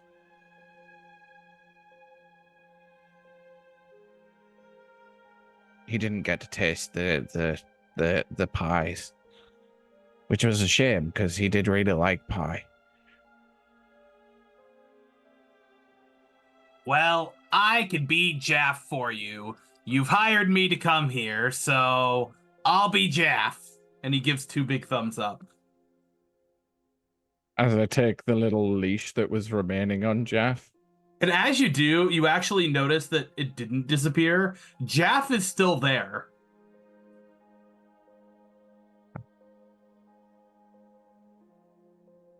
Yeah, Jaff was just a rat. He was just a dead rat. I just... Well, Mr. Imp, you are now Jaff 2.0. Okay. Jaff 2. This is Jaff 1. Okay, my name is Jaff 2. I like that.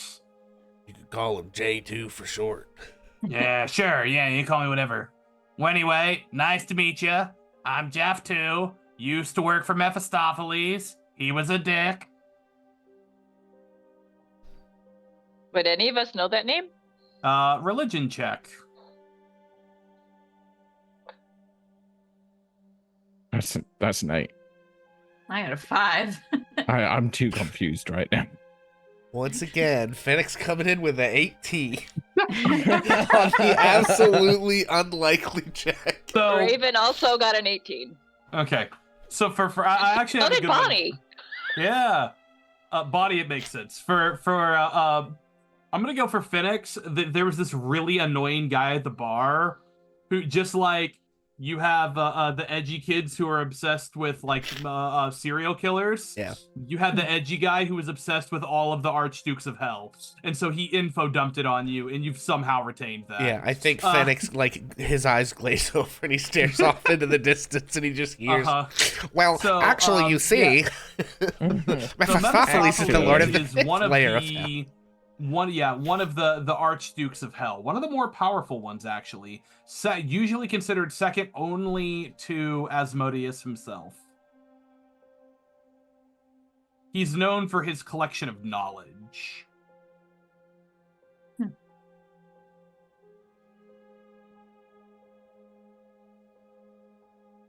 Well, anyway, I work for you now. At least I do until I die, and then if you'll summon another one, I guess. I don't know how much incense and things that Raven has, but sure. Oh, well, no, you don't understand. We're in hell. If I die, I die forever. Well, that's probably not a good thing.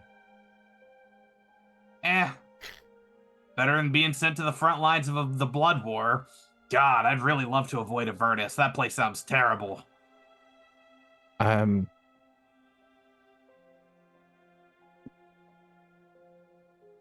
look at like the rest of the group. Where in hell are we coming to? Avernus. God damn it. Well, it's bound to happen eventually. Is his imp different from my imp? If Cleo dies, is she like gone? You don't know. Let's just be very careful, how about? Did anyone just pick up on the fact that that Jaff 2 just mentioned Blood Wars? Yes, I heard that. I wanted to ask about it, but I didn't want to interrupt your conversation. Didn't we hear about this when we learned about Zario? Yeah, at that point, Rhea would chime in. Yeah, the Blood War, the eternal war between demons and devils. The only thing that's kept either one of them from overrunning the entire multiverse is they can't stop fighting each other. Oh. That makes sense. You know, it had never occurred to me until just this moment how unfortunate it is that we live in a world where evil is objectively stronger than good, just distracted.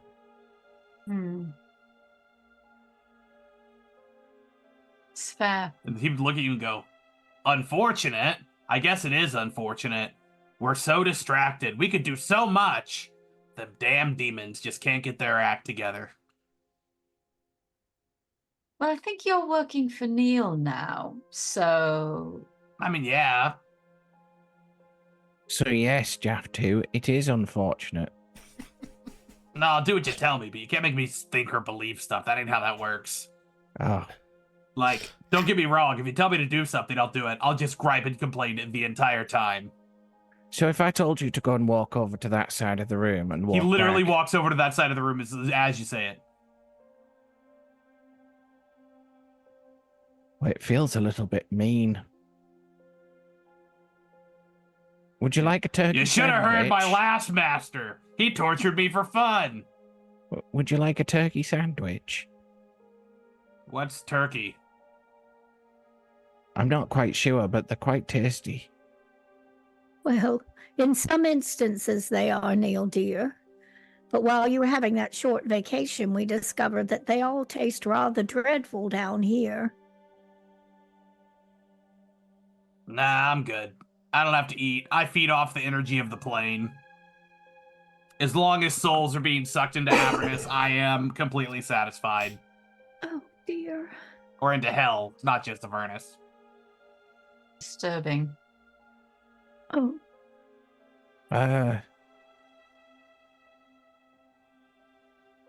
So do I have to like put you in my pocket? No, you just call me whenever you need me. And then if not, I get to, bugger off and do whatever. Oh, well, I guess it's probably time for you to bugger off and do whatever. Okay, and then you can dismiss, and then I assume you dismiss him like you do familiars. Yeah. And as you dismiss him, he just poofs away. Well, are we going to try to find this great hall or not? That's probably a good idea. Agreed. Yeah, and at that point, Cleo goes, wait a second. Wait. Yeah, we're... So, like, do I die forever? That's the real question now. Are you still... Where did she even... Where do you, like... Not in hell, but where would a druid summon... Is it from a different plane? Yeah, I'd summon from the Fae. It'd be a Fae spirit.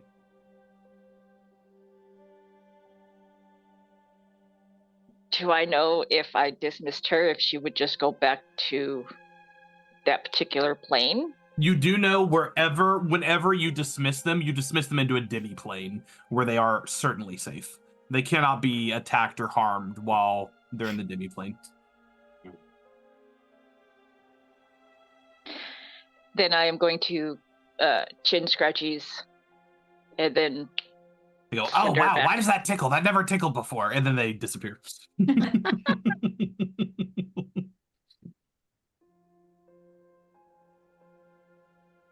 There are upsides to hell. Not many, but some. So J2's going on the dangerous missions, right? Yeah, Lulu is just very been here confused. before. Has she been? She's been here before? Well, I've never been to El Terrell. But you've been to this plane before. Oh, yeah. No, I spent a long time in Avernus. At least that's what they tell me. And I can do this now as the end of her trunk starts to glow. Oh my god, that's so cute. Neat. Does magic work differently for other people here? I think everyone who's not from here.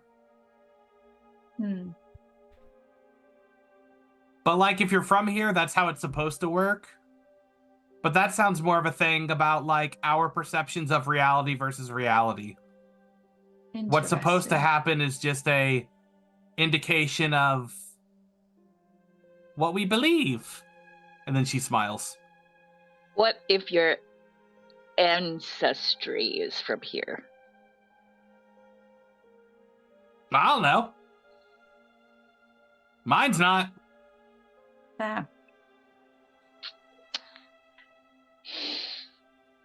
So if it's a perception thing or belief, then I would suspect that Cleo would not die if she died here. He, she, they died here. Because they were essentially a spell, but from our plane, and it just looks different here, but that doesn't really explain the speech. It will in September.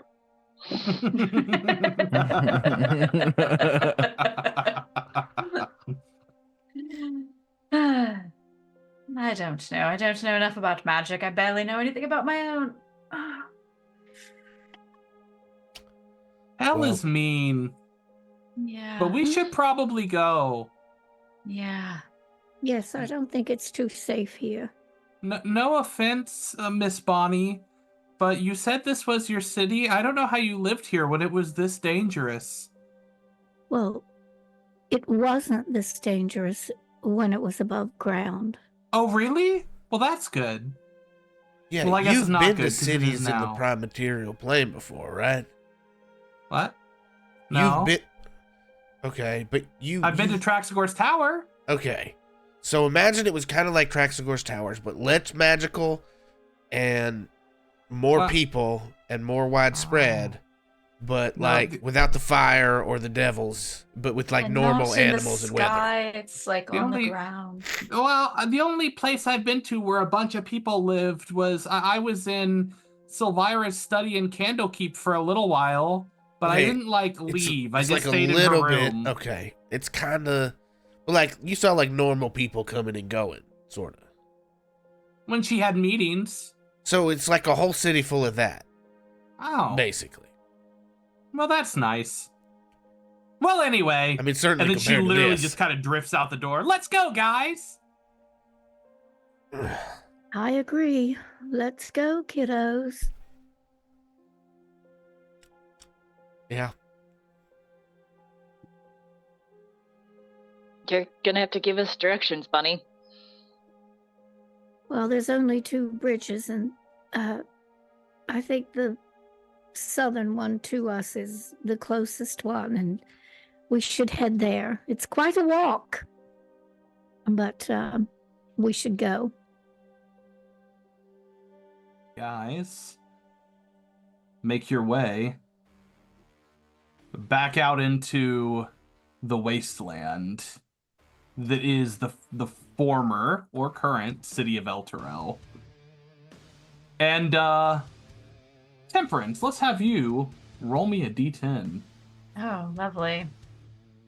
D10. There it is. Rolled. 9. Okay. So you guys are going for a hot minute, walking down the way.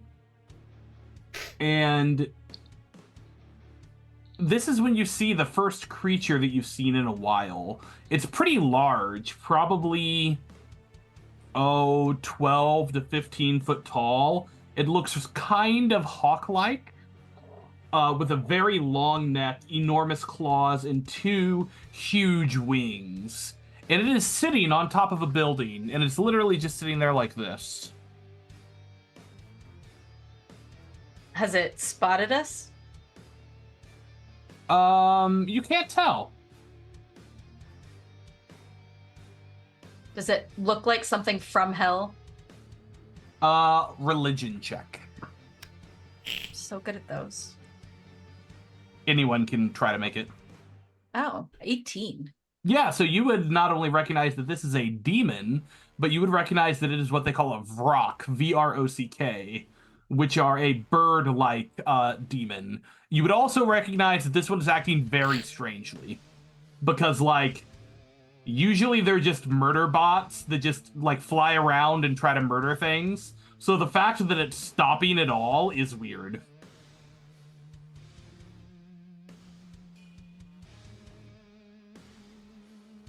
And it's like where we need to go.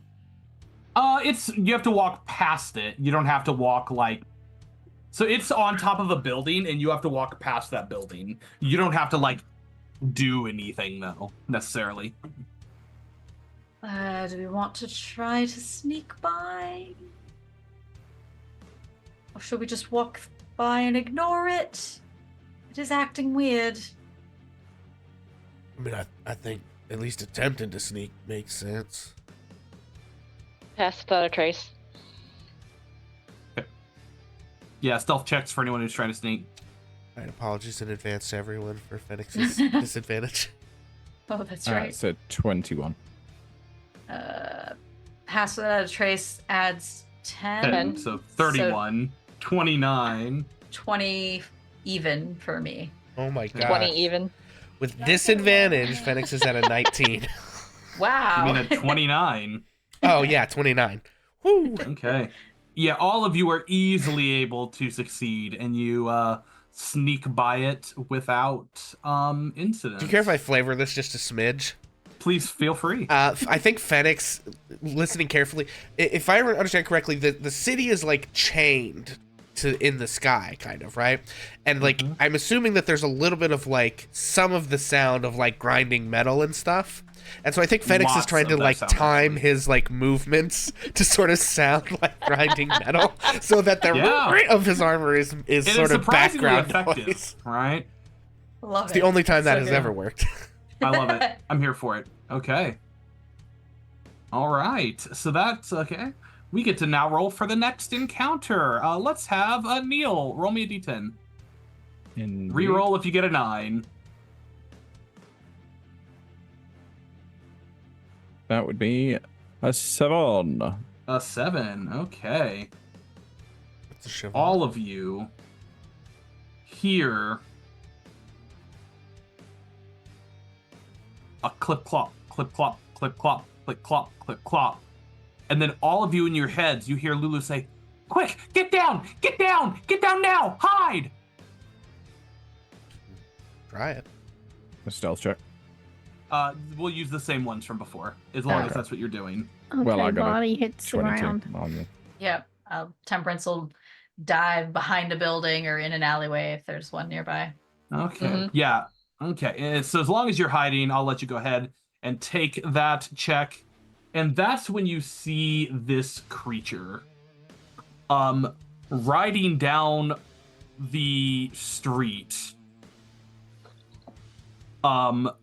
You see this.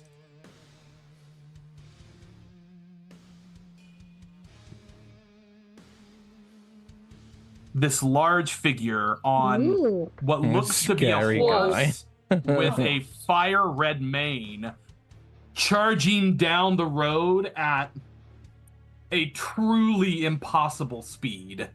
You have no idea how it's going as fast as it goes. It zips by faster than any horse you've ever seen.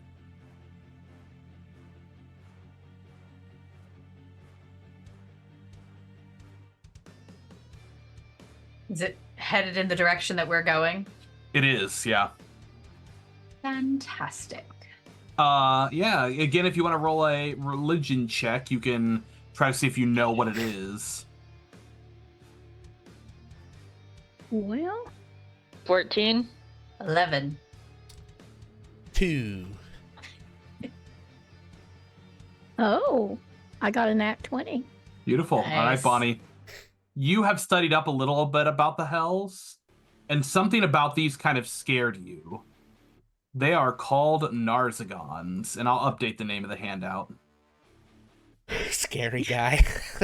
Scary guy. That's what he was, scary guy. So Narzagons, And, and they are infernal knights, and they ride nightmares, which are devil horses, essentially. They are horrendously powerful. Like, could kill you without thinking about it powerful. Bonnie will share that when it's well past. Yeah. They are often used as they work alone. They don't usually they can command legions and do intermittently, but they're often more like single hitmen or go take on a single large target on their own because they're just very powerful devils. I'm so glad we didn't bring the kids along for this. Oh, those poor children. I didn't think Okay. about that. There must be children all over this town who have been turned right. into orphans or worse. You guys get another couple blocks around the city, and let's go Raven this time. Hit me a D10, reroll a 7 or a 9. Okay.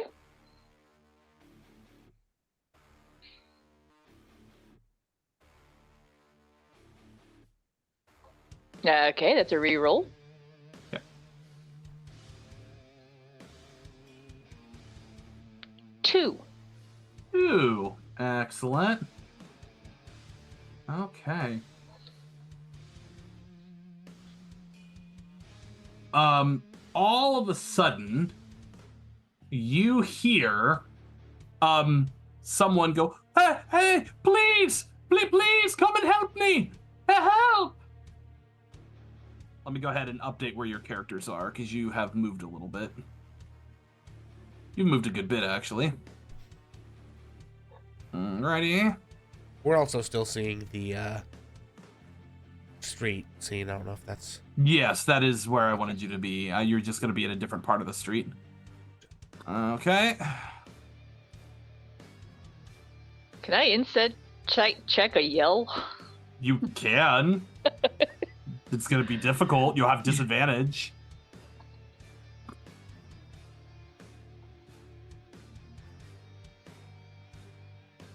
You Yeah. appear in the square. What's an 8? Yeah, you can't get anything out of it.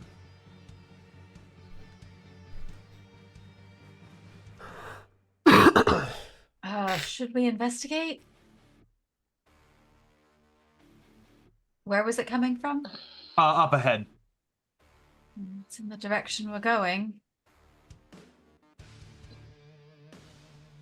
We should Maybe like, don't sneak towards it, maybe.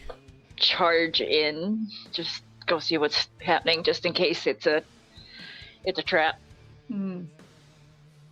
Okay. So as you get closer, we'll just use the stealth rolls you had earlier, just for making things easier. You see exactly what is making the noise. So you see the man second, because the first thing you see is utterly disgusting.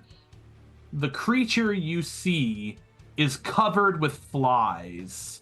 You feel like you can smell it from where you are, as it's not terribly large form, probably, about the size of a humanoid-ish, hovers over the top. As I try to put the token down, it's gonna come up here. It's big. Yep, that's not that big. So you can see it, though. It looks like that. Ugh. Mm. Gross. And it Yeah. is looks like it is crouched on top of a man over here. Looks like it's about to start attacking him.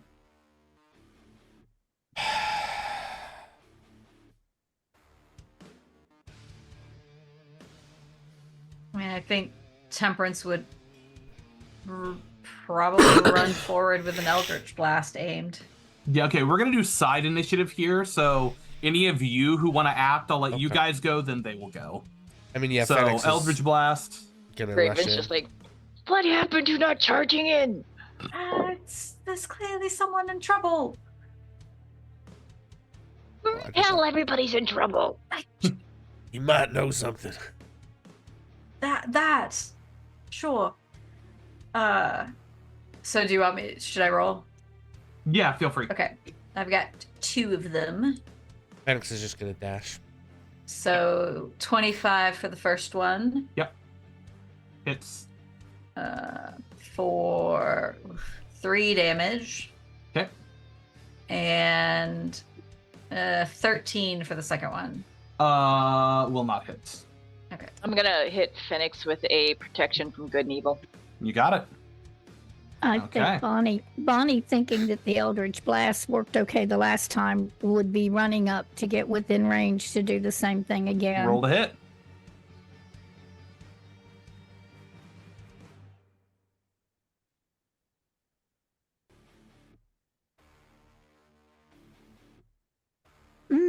Okay, 26 to hit, Definitely hits. Roll damage. 13 damage. Okay. Then second attack. From Bonnie, I get to. Oh, You get 2 Eldritch Blasts. okay. 2 blasts for Eldritch Blast. Okay. Second one is a 19, Will hit. Roll damage. and that damage is 10 more. Okay, excellent. Okay. We got Neil, who has not acted, I believe. Let's have a look.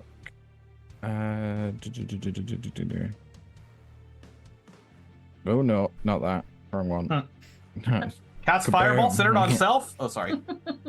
this is the guy we're looking at, right? Correct. And he's on top of somebody. Yeah. Okay. Okay. I'm gonna cast frostbite on him. So I need a con save, please. Okay.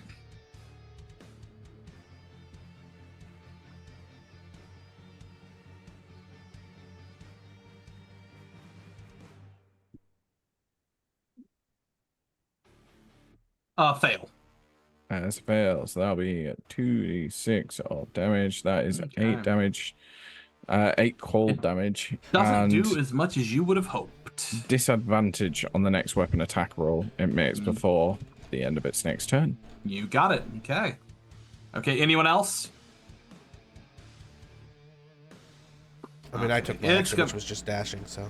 Okay, yeah, I thought so. Yeah, it's gonna come up and protected against fiends and undead. yeah, it has disadvantage on attacks against him. Aberrations. I don't know what's down here. I'm guessing not celestials. There are probably. I mean, Lulu's a celestial. Lulu is also unlikely to attack. Okay, so I'm Never gonna be make too some careful. attacks here. It only gets 1. And it actually has disadvantage because Phoenix didn't attack. Correct. Okay, that is an 11, so that will miss. Does not hit. Okay. Everyone else. I mean, I'd like to take my 2 attacks. Okay, make a con save. Oh boy. Is this isn't poison, is it? It is not. We're looking at 22. Okay, succeed. So, no effect. Okay. Reckless attack. Go for it. Oh, that ain't great. 16. We'll hit. Roll damage. Ooh. 11. Okay. Second attack. Dirty 20. Roll damage. Oh, I rolled the wrong thing. That's not a third attack. Ignore that. It would have been a nat 20 anyway. Oof. Oh, it's not that. It looks like. Do you want to just re-roll that damage? It thought I crit because I accidentally rolled the d20 again. Just use the first one of the 2 that it rolled. Okay, so that is. I guess that would have been max damage. So 8 plus 5. Awesome. 16. No. Okay, 14. and that's enough to cleave and kill the monster. Okay. This one you notice dissolves into a pile of goo in front of you. This black tar substance it seems to turn into. Gross. I don't think he goes to this school. All right, and the guy he kind of goes, well, "Thank you so much. I'm really appreciative of helping." Sure, yeah, you're welcome. I mean, this place sucks. Are there any other survivors that you know of? Oh, I don't know. I was just trying to get back to my shop and pick up what I can. Naturally. Well, where are y'all heading? Well, we Great heard. Hall? The High Hall? Is that where everybody is? Well, we heard from, I suppose, about as reliable a source as you could expect that some folk went that way. Oh. Well, did you talk to some guards? Are they hauled up there? I want to be protected. I'm going to deliver them my weapons from my shop. Can I roll an insight check? Yeah, go for it.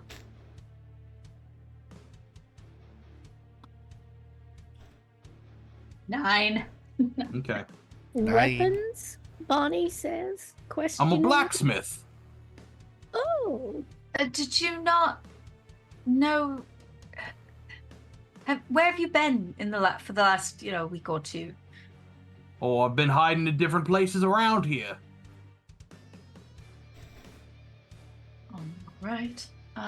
Yes, we heard that's where people have been congregating. The Hell Riders were trying to round up folks to, I don't know if resist is quite the right word, but maybe keep safer in a group.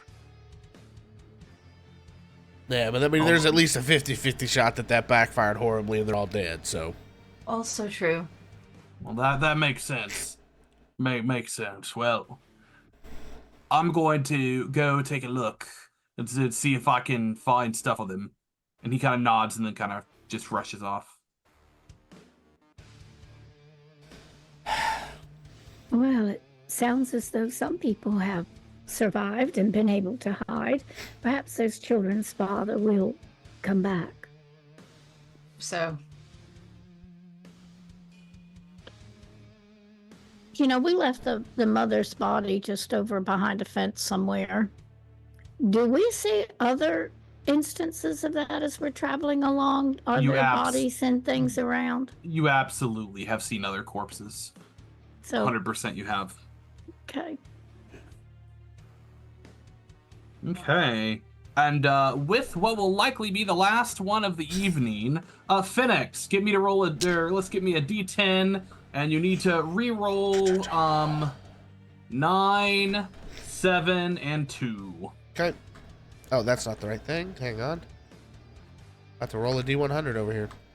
Oh, that's a big old 1. A 1. It's a 1 for we're number 1. We're number 1. We're number 1. No, that's 2 bonus ball. Okay, so as you guys are going, all of a sudden you hear this sound, and it's unlike it's I don't want to say it's unlike anything you've heard before, because it sounds kind of like what you've heard before. The mechanical clinking you've heard before gets really loud, ear-splittingly, as you're clink, clink, clink, clink, clink, and the entire city feels like it has an earthquake, and you can feel yourself falling for a second, as very obviously the city has just been dragged a little farther down. And that's when you see this building in front of you over here starts to collapse, and you hear some more screams. Oh god. Dear.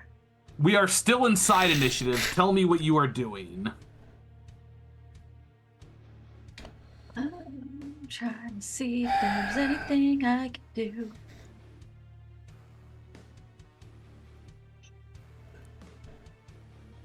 Just We're to running clarify, this is like if a we're mini unofficial skill challenge. okay. So So I was gonna say, if we're still in initiative and I just took all my actions, then I'll have to wait. No. It's like a skill challenge. So okay, so we hear, so the world starts to sink, a building starts to go, and you do hear voices inside. Yeah. do we see begging any for signs help. of a door? I think Bonnie Yeah, would roll a head that perception way. check. Let's see if you can do that. Oh, wrong mouse. I got 2 computers, 2 mouses, otherwise known as mice, are they? Oh, okay. Mouses is 16. correct, technically. Dang, bonus bomb's been Okay, rolling thank hot you. tonight. Yes. I will give you the etymological reason why mouses is correct after stream. Well, So- I think I've heard that mouses is correct. Okay, Mouses well, is correct. I'm racing for the Anyway, door. yeah, so Yes. you see the doorway, and though the doorway is partially collapsed, you see a side where part of the wall has collapsed, and you think you can get in there. That counts as 1 successful check. All right, what's everyone else Okay. doing? Temperance would be following. Maybe Okay. trying to, if there's stuff falling, trying to use gust to hold things. like keep Okay, rubble make from me falling. a spell casting check. So it'd be the same as Guiding Bolt or Eldritch Blast. Okay, we'll just use a guiding bolt, or we'll use the Eldritch Blast actually, just for ease. Oh, nice, 26. Absolutely, definitely a success, as you're able to use that to clear away some smoke and get a much better visibility on where you are going. Okay, what else? Seeing what Temperance is doing, I'm gonna run over, and I'm gonna cast my mage hand to try and start moving like debris out of the way, to try and clear bits and pieces out of the way to make some space. Spell casting check for you as well. Be the same as like Firebolt or your equivalent. Chromatic Orb. That is whatever. a 26 as well. All right, Nice. absolutely a success. You guys are 3 successes. Okay. Phoenix Raven. I'm going to try to use Earthbind to keep the roof from caving in. Okay, spell attack check for you.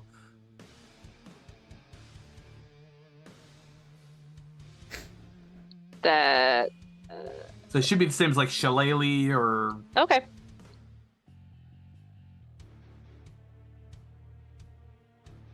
$14. 14 will succeed as you're able to use Earthbind to clear some of the rubble out of the way. Okay. All right, Phoenix. I mean, Phoenix is gonna just kind of rush in there and start trying to like help people get out, like pull them out from under rubble or chuck them out a Athletics window. check is you're or, gonna just kind of brute force your way through. Okay. That's a nat 20 for a 27 all day. Oh, Wow, nice. and a nat 20 counts as 2 Nice. successes, which is going to end the skill challenge. Yeehaw! Because we needed 6 to succeed. Everyone succeeded on all their checks. Good job, guys. Nice. So, working together, you clear about 5 or 6 citizens out of this building. Looks like 2 families, or the remnants of 2 families, are here. And they're kind of standing around. Most of them human, although there is a dwarven lady who's there as well. She's like, well, I think we need to go to the High Hall. Yes, that's where we're headed as well. Okay, we'll let you clear the way and we'll stick up behind if that's okay. That makes sense. Oh, if I could mention, we had to leave 2 children behind at, my house because it was so dangerous. You Okay. might have time to grab them, and I know the address. It's We'll 125 Maple Street. Okay, we'll go look real quick. And then the 5 of them kind of scurry off in that way. Don't tell them we sent you. They're Oh, mad at us for the moment. And there's a big demon on one of the buildings. Avoid that. Okay, we'll do that. Thank you all for all the heads up as they kind of sneak over towards the side of the wall. Okay. Good And going, I Phoenix. think that's probably where we will leave things today. As you guys, as you guys run up and you finally get to the bridge, you see on the bridge a full-on battle taking place as an entire group of devils seem to be killing a couple of demons, and the last devil launches a spine from its nasty tail, impaling this bug-looking demon and pushes it over the side, making it topple. And that's where we'll leave off. All right. Well, folks, thank you so much for hanging out with us tonight for this uplifting, lighthearted, fun-filled episode of Ages of Einor presents Baldur's Gate, Uprising into Elysium. Thank you so much. We are going to go around and remind everybody who we have been, who we are outside of this, where we can be found on the internet, while I try to figure out who we should go raid. If you have any suggestions for us. Oh, nope, I know who we're going to raid anyway. So I've got a raid picked out, and we'll throw it back over to DocRobert. Hey everybody, I'm DocRobert. I have been your very cruel DM, showing these people trauma and giving them the consequences of their actions, much to their own chagrin many times. With that, I can be found mostly in Bonus Mom's Tavern, where I am often giving DM advice and randomly bullcrapping, throwing it back to Pixel. Hi there, everybody. I have been Phoenix Brightgrin, terrible individual, dwarven barbarian, and demon killer, devil slayer. We're adding some titles in addition to the bad stuff, I guess. You can find me normally here on twitch.tv/HammerandPixel, where I have been streaming a lot of Elden Ring and other various things. You can also find me on alternating weeks most of the time here on Ages of Einor, but we just finished our Curse of Strahd game last week. So we are still kind of trying to figure out exactly what I'm going to be doing to replace that. I'm considering doing a new player game. I'm not sure if it's going to be on stream or not. There's a lot of stuff up in the air. So keep an eye on the Discord for those announcements. That's me. All right. Bonus Mom. And I am Bonus Mom, and tonight I have been Bonnie Mama, the human warlock, and perhaps over motherly concerned parent to strangers and goblins. My schedule next week is going to be crazy. Normally, I am on TikTok about 9-ish in the morning, Monday through Friday. I hope to be doing that next week. My 2:00 cozy gaming stream that happens some days during the week. I will be in some seminars, and so I'm not exactly sure about that. Also not sure about Elden Ring, which nights I will be playing, but tomorrow night, Elden Ring, about 9:30 p.m. Most of this currently happening on TikTok only because my computers are giving me trouble. And I'm in Bonus Mom's Tavern when I can be. And thank you all so much for being with us tonight. All right. Wonderful, wonderful. Let's go with McReese. Hi guys, I've been McReese. I'm always McReese. I've been Raven LaFey this evening, playing the Tiefling Druid who isn't very good at geometry, apparently. Oof. Okay. Cam. I am Cam or Noramark. I have been the Goblin Wizard Neil Boggs this evening, who may have had some trauma. Thanks for that, Robbie. But you can find me here on Twitch at twitch.tv/no_remark. You can also find me on TikTok under the same handle. And you can find me within Bonus Mon's Tavern, somewhere in the shadows, most days. Thank you as always. And Kaylee. I am Kaylee or Christy, and I've been playing Temperance, the Air Genasi sorcerer, who escaped some trauma today. I'm sure it's coming. It usually is. And I am, you can find me hanging out in Bonus Mom's Tavern, mostly lurking there. But I am also on TikTok and on Twitch as Kaylee1999. And on Twitch, I just started streaming Dragon Age every Friday afternoon. I also stream D&D with a group called Reality Break 20. On Twitch every Tuesday night at 8 p.m. Eastern. We're doing a series of one-shots right now, and the current one that we're, I think, getting to the end of is Christmas themed, which has been very fun in these very, very hot weeks to be playing something set in winter. All right. Take us out, Pixel. Well, folks, thank you so much for hanging out with us tonight. Do me a favor, and until the next time I see you, which will be in 2 weeks, because we don't have any AOA stuff next week because Curse of Strahd is over, which you can check that out on our YouTube page. Do me a favor and just be kind to yourself. Just any amount of kind. Just net positive over 0. That's the goal, baby. We are going to go raid our friend King Frank 1313. He has been taking a break from streaming for a while, but I saw he was live tonight, and so we're going to send you all over there. He's playing Fortnite. So we will send you all on to him. Thank you so much for hanging out, and we will see you later.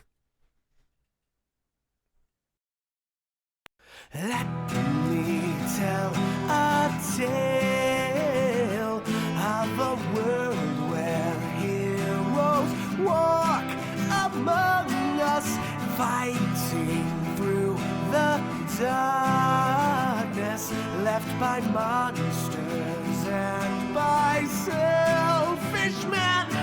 A tale of glory rents asunder, sacrifice and battles lost. Our heroes know not what awaits them, and still they carry on. Let me sing a song of a family forged by trials and woe. On their own they falter, but together they will write their own tale of glory rents asunder, sacrifice and battles lost. Our heroes know not what awaits them, and still they carry on. What was